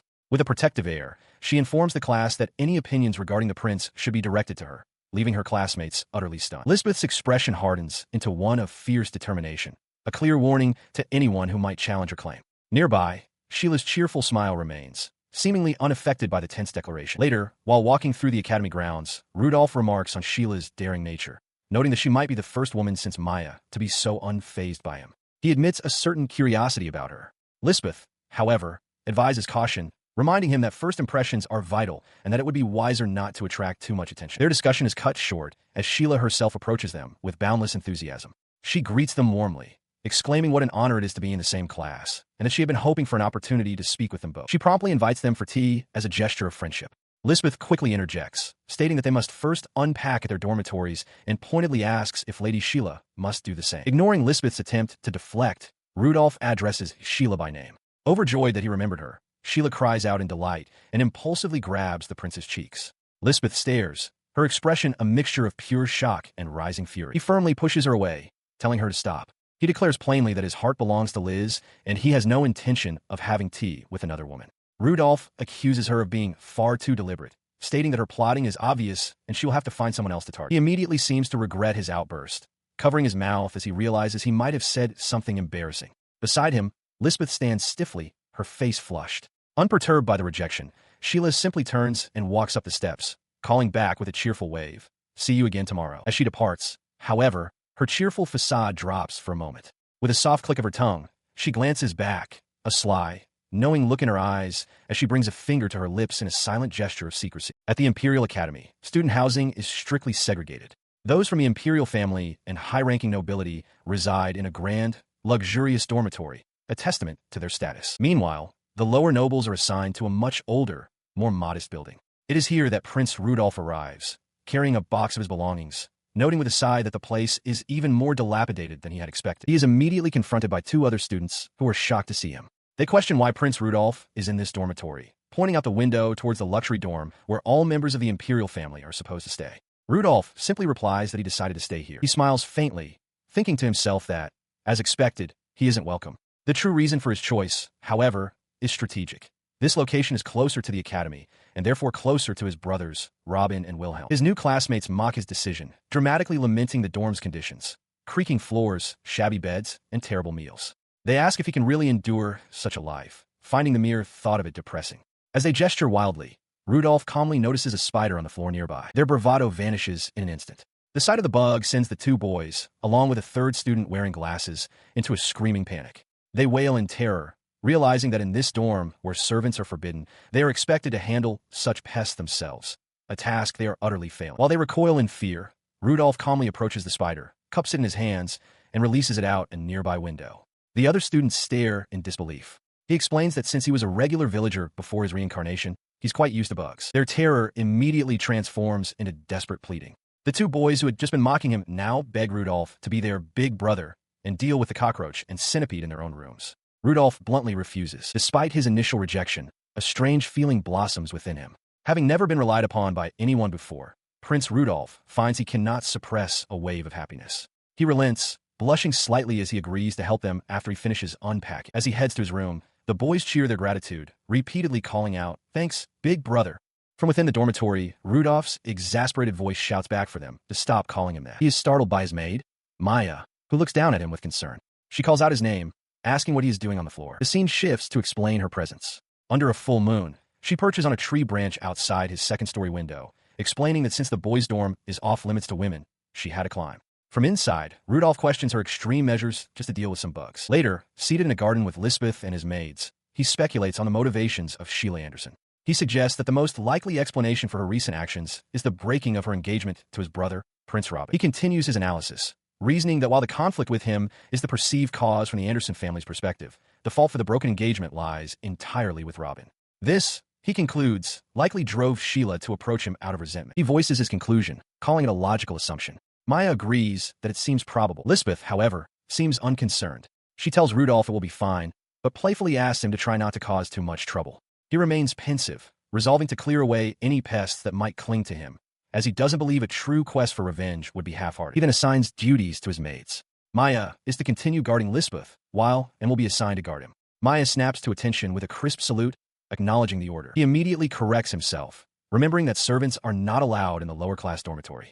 When an Asta will guard him, he dismisses the concern, stating that even if Sheila seeks revenge, she wouldn't go so far as to kill him. He revises his plan, ordering him to monitor Wilhelm in the luxury dorm instead. Setting aside the plots and dangers, he turns to Lisbeth with a bright smile. He declares that, more importantly, he wants to enjoy a peaceful school life, of course, together with her. His direct words leave Lisbeth, Maya, and blushing and momentarily speechless. And so, with his companions by his side and his goals set, his life at the Imperial Academy officially began. His new life at the Imperial Academy began with a flurry of activity, from chaotic mealtimes to brisk runs across the campus with Lisbeth, and finally, settling into the structured environment of the classroom. Their instructor, Boris Armian, led the male students out into a courtyard, his voice booming as he announced the start of their first practical lesson. As they gathered, one of his classmates, a blonde boy, sidled up to Rudolph, boasting that since he came from a knightly family, he wouldn't lose to his big brother. Rudolph silently bristled at the overly familiar title. The boy's confidence was directed at a line of intimidating upperclassmen.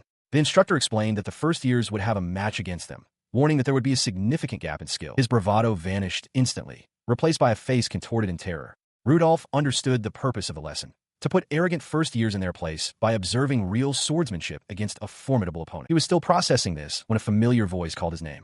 Turning, Rudolph saw his opponent was none other than second Prince Oscar, who greeted him with a smile, congratulating him on his enrollment and asking him to go easy. His opponent's identity sent a murmur through the other students. Oscar was known as the best swordsman in the academy, skilled with a heavy sword. Rudolph, recalling his own year of training with Marquis Faucrance, accepted the handshake, ready to test the limits of his own blade in a duel. Meanwhile, in a separate part of the academy, the girls' practical lesson began.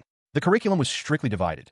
While the boys practiced swordsmanship, the girls were instructed to take up sewing and embroider the provided patterns. This arrangement left Lisbeth utterly dejected.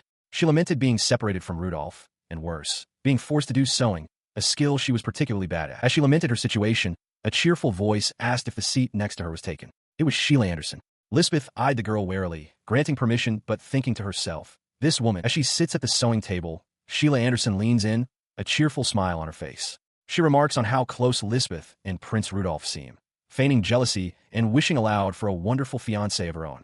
Her eyes then fall upon the handkerchief Lisbeth is embroidering, and she sweetly asks if it's a gift for the prince. The seemingly innocent question hangs in the air, but Lisbeth's mind races.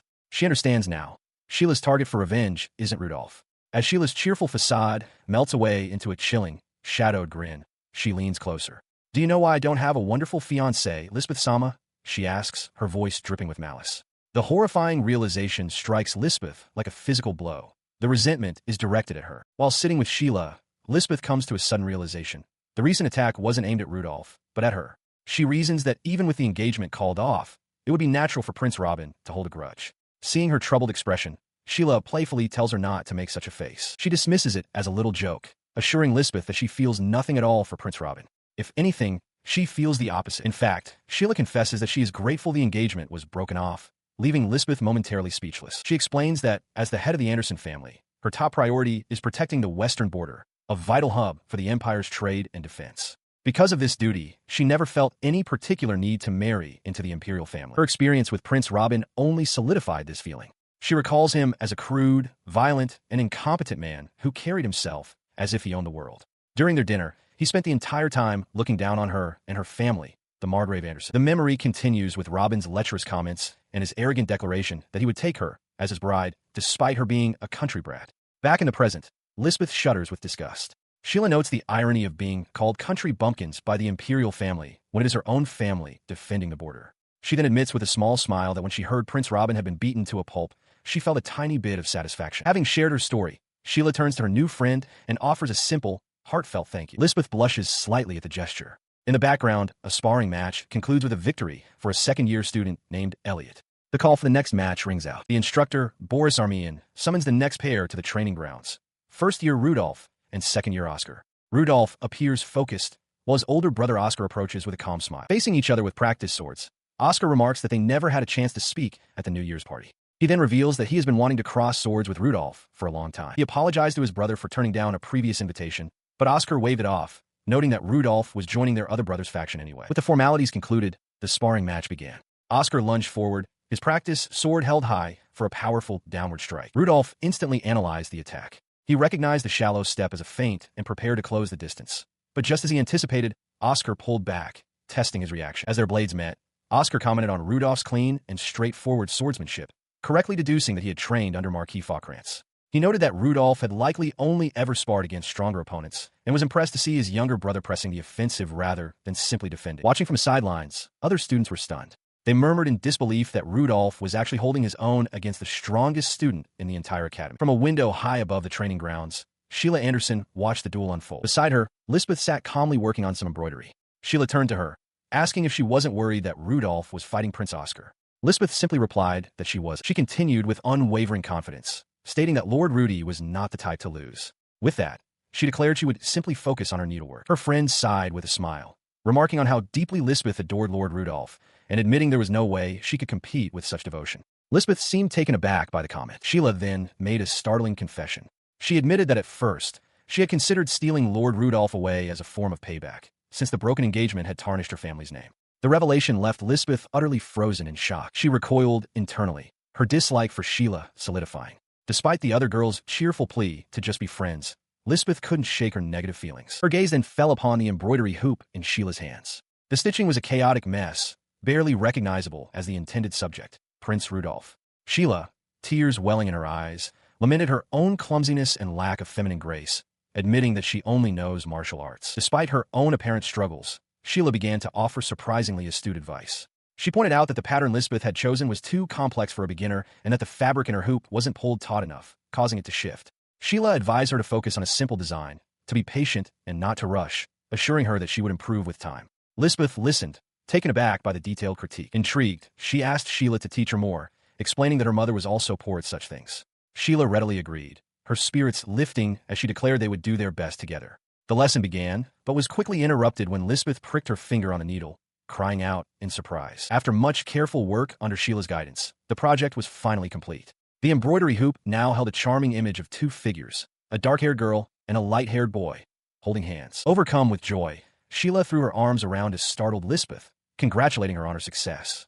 For the first time, an embroidery project she had started had finally taken a proper, recognizable shape. Later, in a different room, Lisbeth hesitantly called out to Sheila. She approached her, a sincere expression on her face. With a small, apologetic wink, Lisbeth thanked Sheila for teaching her and expressed regret for her earlier harsh thoughts. Her heart pounding with a newfound respect, she took a breath and asked, her voice filled with earnest hope, if Sheila would be willing to be her friend. Sheila's face lit up with pure delight. She exclaimed yes, without a moment's hesitation, her voice echoing with joy as she wondered aloud how many times she needed to agree. A powerful shout echoes across the grounds, demanding an end to the conflict. The command brings a duel to a halt. On a cobblestone training yard, Prince Rudolph and another student are locked in a stalemate, their wooden swords crossed. Rudolph, on one knee, presses his blade against his opponent's, whose own sword is pointed directly at the prince's throat. He and his sparring partner, both drenched in sweat and gasping for air, remain frozen in their deadlock. The intensity of their duel is etched on their faces, a testament to the fierce effort they both expended. As the dust settles in the training yard, the instructor, Boris Armian, raises his hand. With a stern expression, he announces that time is up, leaving the watching students in suspense as he prepares to declare the result. His voice booms across the yard to draw.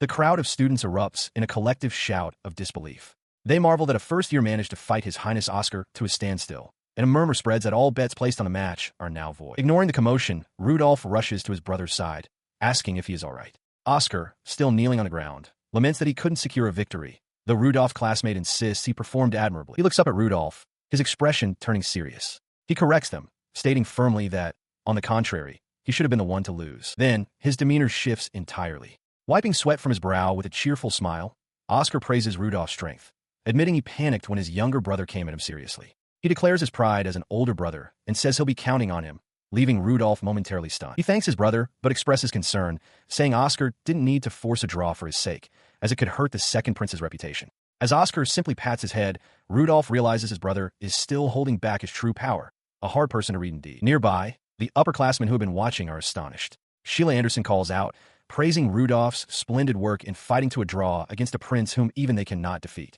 She seems confused by the exchange between the brothers. Her words prompt the other upperclassmen to act. The group, who had previously been so dismissive, now bows deeply in unison. They formally apologize for their rude remarks, admitting they never imagined Rudolph possessed such talent. Flustered, Rudolph stammers his thanks. The prince is shocked by this turn of events. He realizes that instead of his brother's reputation dropping because of the draw, his own has unexpectedly skyrocketed. As Oscar walks away, Rudolph's classmate smiles beside him, remarking that things turned out just as His Highness had predicted. Rudolph can only agree, still processing the outcome. He is left utterly stunned by the suggestion that, at his current level, he is more than capable of serving as a student council officer.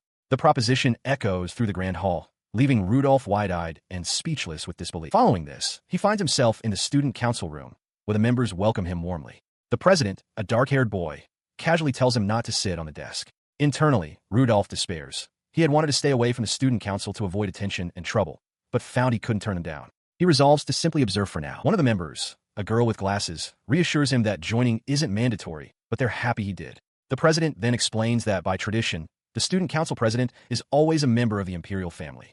Building on this, an energetic, spiky-haired boy cheerfully declares that next year, Rudolph will be the president, much to the prince's renewed shock. The spiky-haired boy tells him not to be so tense, then loudly questions if it's truly acceptable for a filthy pig to be in such a prestigious council. Rudolph silently agrees with the sentiment. The president then casually remarks that Prince Robin isn't present because he isn't exactly model student material. However, the same boy immediately reverses his position, declaring that no one would oppose Rudolph's membership. He reasons that not only has the prince's behavior improved, but he has also proven himself strong enough to draw with Lord Oscar. Despite this, Rudolph remains unconvinced, muttering that he still can't join. The president notices his hesitation and asks if something is wrong. In his mind, Rudolph curses his brother, realizing that the duel was a sneaky tactic by Oscar to box him into this very situation. Sensing the true source of his worry, the president leans in close. He whispers that he understands Rudolph's concern. Since Rudolph joined Prince Frederick's faction, working happily with Oscar on the council would look bad. He then reveals an unspoken rule. Faction disputes are never brought into student council business. With the political concerns addressed, the president moves on to proper introductions. The boisterous student announces himself as Derek McGregor from General Affairs, while the composed girl with glasses introduces herself as Crystal Svensson, the treasurer. Now seated, Rudolph asks about the vice president's whereabouts. He thinks to himself that he only wanted to make a brief appearance before returning to the classroom where Liz is waiting. Crystal explains that the vice president's class is running late, but he should arrive soon. At that moment, the door slides open with a sharp sound. A young man with reddish-brown hair and a piercing gaze enters, carrying a briefcase and papers. As a scroll case clatters to the floor, Rudolph's eyes widen in shocked recognition. The newcomer returns his stare with equal, cold intensity. He stood frozen as the student council president turned from the newcomer to address Crystal with an apology before offering to introduce the late arrival to Rudolph. Crystal, however, spoke first, lightly scolding the rival for his tardiness. Rudolph's mind raced, his shock evident as he silently questioned why someone named Wilhelm was present. The formal introduction then came from Crystal, who presented the rival as the council's vice president, Lord Wilhelm von Svallier. A younger, dark-haired member chimed in with a grin, elaborating that Wilhelm was the heir to the prestigious House Svallier, a ducal family whose power was second only to the Imperial line.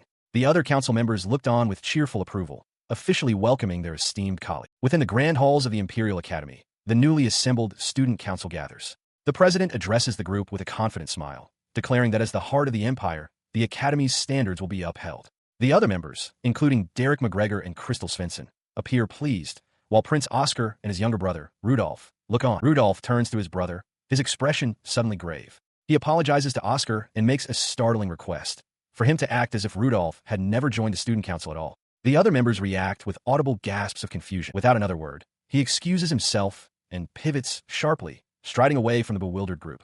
As the others wonder aloud what just happened, a concerned Oscar calls out for his brother to wait. He pursues Rudolph down a long, stone corridor, demanding to know what he is planning. Rudolph stops by a large window, arms crossed, waiting for his brother to catch up. Catching his breath, Oscar asks what is going on and if something has happened between Rudolph and someone else. Rudolph's face darkens as he explains that there is one person he can never get along with, a man he considers to be on the same dangerous level as their brother, Robin. He reveals what he knows from the future recorded in the War Chronicle.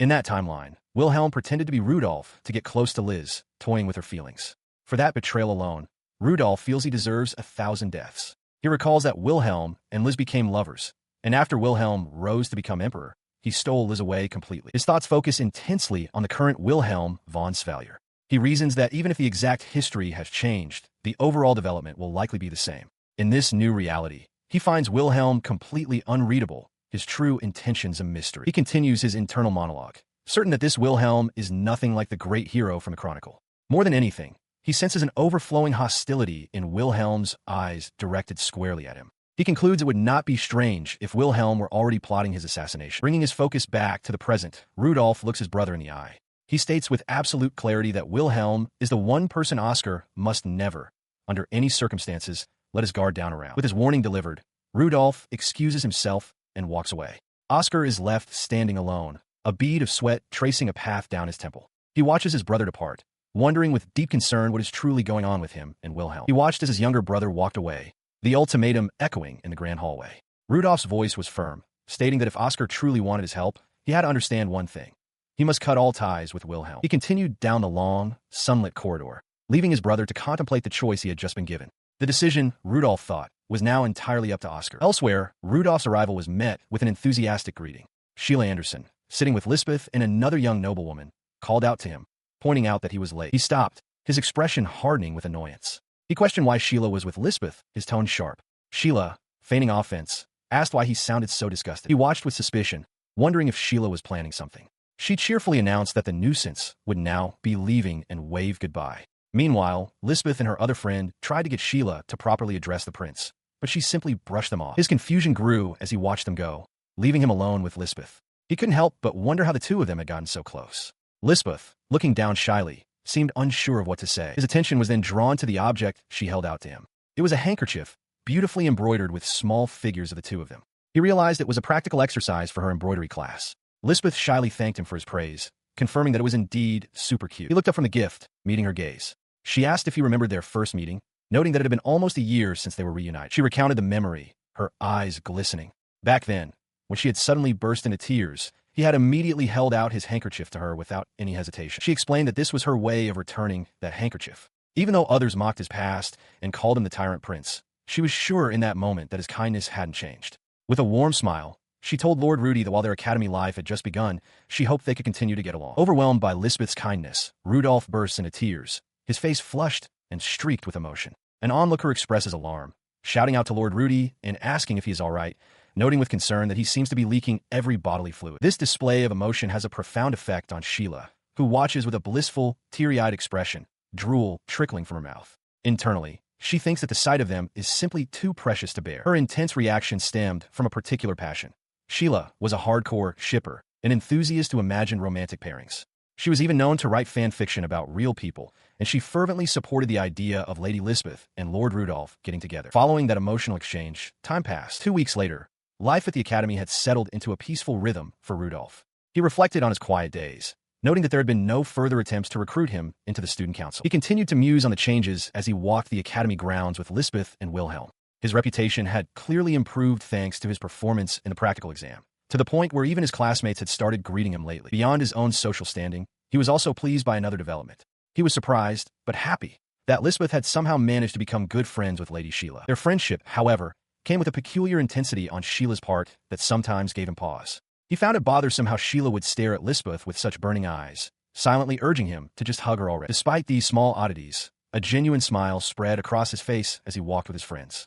For the first time, he realized that school was truly fun. This newfound joy was often found in simple moments, like walking through the sunlit halls of the academy with Lisbeth by his side. His newfound peace was abruptly shattered. Before him, the faces of his classmates, Wilhelm, Sheila, and others, twisted in expressions of pure shock. Even Lisbeth, standing nearby, was visibly startled by the sudden turn of events. A tremendous, jarring thud echoed through the hall, causing the entire student body to flinch. Seated on the benches, they all whipped their heads toward the source of the sound, their faces a mixture of alarm and confusion. A single thought hung in the air. What in the world was happening? A crudely written notice is posted for all to see. It makes a bold accusation. The fourth Prince Rudolph is manipulating Student Council President Oscar and plotting to seize control of the academy. The inflammatory message draws a crowd of students, their faces a mixture of shock and confusion. Among them, Prince Rudolph stares at the words, his own expression one of wide-eyed disbelief. Whispers ripple through the onlookers. One student finds the situation creepy, while others voice their contempt, calling it a disgrace to the Imperial family and declaring that a pig has no place there. Lisbeth's face contorts with a silent, simmering rage at the insults. Beside her, another student demands to know who posted the note, while Sheila looks on with deep concern. The blonde student who spoke earlier claims he doesn't know who did it, remarking callously that where there's smoke, there's fire. Sheila, infuriated, shouts at him to stop. Stepping forward, a girl with braided hair introduces herself as the class representative, April Svensson. She pleads for everyone to calm down, assuring them that she is just as confused by the disrespectful note and refuses to even touch it. Her expression hardens with resolve. April declares her belief that no one in their class would do such a thing, and more importantly, that bullying will never be allowed. With that, she reaches up to tear the notice down. Later, Rudolph quietly thanks Lisbeth for her support. She dismisses it, saying it was nothing. In the background, their teacher, Boris Armian, laughs heartily, apologizing to another student for working him too hard. He enters the classroom to an unnerving silence. All of his classmates are standing by their desks. As he walks to his seat, he wonders why everyone is standing when class is about to start. Rudolph sits down alone, his head bowed under the weight of their collective judgment. The silent, standing figures create a wall around him, a clear and deliberate act of ostracism. He sits with Lisbeth and Sheila in the academy's grand dining hall, where the air is thick with gossip. Sheila explains that the incident began about 3 days ago, confirming the rumors her classmates are whispering about. She recounts a tense confrontation in front of the student council room between second Prince Oscar and Wilhelm von Svallier. According to her, Oscar accused Wilhelm directly, shouting his name and questioning if he was planning to set him up. Faced with the prince's ultimatum, Wilhelm understood the gravity of the situation. If he did not yield, he would be expelled from the student council. In response, Prince Oscar turned his back, declaring their association finished. He announced his intention to support Rudolph and the entire academy, effectively severing all ties with Wilhelm. Sheila finishes her account of the confrontation. The memory of it clearly still stings Wilhelm, who internally sees that nothing good ever comes from those with amber eyes, reaffirming to himself that Rudolph is the only one he can trust. He finds the story difficult to accept. For the famously stoic Prince Oscar to show such emotion was unusual. He wonders what could have happened to make him so furious, and how the malicious flyer appeared immediately afterward. As he mulls this over, Sheila interrupts with a knowing smile, suggesting there's more to the story. Surprised by her detailed knowledge, Rudolph asks how she knows so much. She winks playfully, explaining that as a lady of House Antesian, she has her own information network. She adds with a giggle that she finds the dynamic between Rudolph and Lisbeth quite cute. With a confident finger pointed upward, she reveals her conclusion. The culprit behind the flyer is most likely the student council treasurer, Miss Crystal Svensson. She elaborates that Crystal is in love with Wilhelm. If he were to leave the student council, she would be the one to take the biggest hit. Lisbeth chimes in, recalling that Crystal did call him Sir Vil, an affectionate nickname. Rudolph listens, processing this new, crucial piece of the puzzle. Sheila Anderson continued her explanation, noting that the rumor was spreading so effectively because its subject, Wilhelm von Svallier, is incredibly popular with the female students. He processed this, a bead of sweat forming on his temple as he realized that the girls who admired Wilhelm had likely banded together to spread the malicious flyer. Sheila then revealed a critical connection, asking if they knew that their own class representative, April, was actually the sister of student council member Crystal Svensson. Both Rudolph and Lisbeth reacted with shock. The pieces clicked into place for Rudolph. He surmised that April must have written the flyer at her older sister's request. Sheila confirmed his suspicion, stating that they were indeed sisters from the Svensson Count family. She elaborated further, explaining how April had feigned innocence, claiming her sister had told her that Rudolph and Wilhelm didn't get along. By doing so, she casually boosted the flyer's credibility, an act Sheila described as masterful acting. Lisbeth clenched her fists in anger at the deception. Rudolph, however, was puzzled as to why the male students would also believe the rumors. Sheila supplied two simple reasons: jealousy and peer pressure. His mind reeled, trying to comprehend the complex web of social dynamics at play. Sheila explained that since Rudolph already had a bad reputation as a tyrant prince, students felt there would be no punishment for joining in on a group effort to ostracize him. She added that many were secretly jealous of his high praise in swordsmanship and his close friendship with Lisbeth. The explanation still didn't sit right with him. He found it difficult to accept that this was truly how the student body operated. Later, Rudolph arrived at the student council room, where Prince Oscar greeted him warmly. Before Oscar could finish his invitation, Rudolph cut straight to the point, asking his brother directly if it was true he intended to expel Wilhelm. He pressed further, questioning if something had happened between the two of them, but Oscar casually dismissed it as nothing more than a scratch while continuing his paperwork. He stood stunned as Prince Oscar, without looking up from his letter, dismissed the matter, stating he would contact Wilhelm properly later. Internally, Rudolph decided it was best to simply nod along for the moment, though his mind raced with the implications. He understood the gravity of the situation, but still, the thought of the student council's vice president simply disappearing was difficult to accept. The prince's justification for his stance became clearer. He had explained to Crystal Svensson that Wilhelm had long been problematic due to his behavior and comments. Oscar claimed he would rather not elaborate, as it would feel like mere slander, but his meaning was clear. Crystal, taking in his words, hesitantly agreed to think about the matter. Oscar's true purpose was then revealed. He wanted Rudolph to join his faction, insisting his help would be invaluable. Later that night, under the faint glow of a single candle, Rudolph sat alone in his room, the weight of the day's events pressing down on him. He leaned back, utterly exhausted by the day's political maneuvering and revelations. A single, frustrating question echoed in his mind. What on earth had actually transpired between Prince Oscar and Wilhelm von Svallier? As he mulled over the situation, another thought surfaced concerning Lady Crystal and Lady April. He questioned whether their recent actions had been entirely of their own volition. Amidst the confusion, one single, chilling certainty began to form in his mind. His eyes drifted towards the open window, where Lisbeth sat silently on a branch outside, her presence unknown. The final piece of his realization clicked into place. He knew, with absolute conviction, that somewhere nearby, there was a traitor.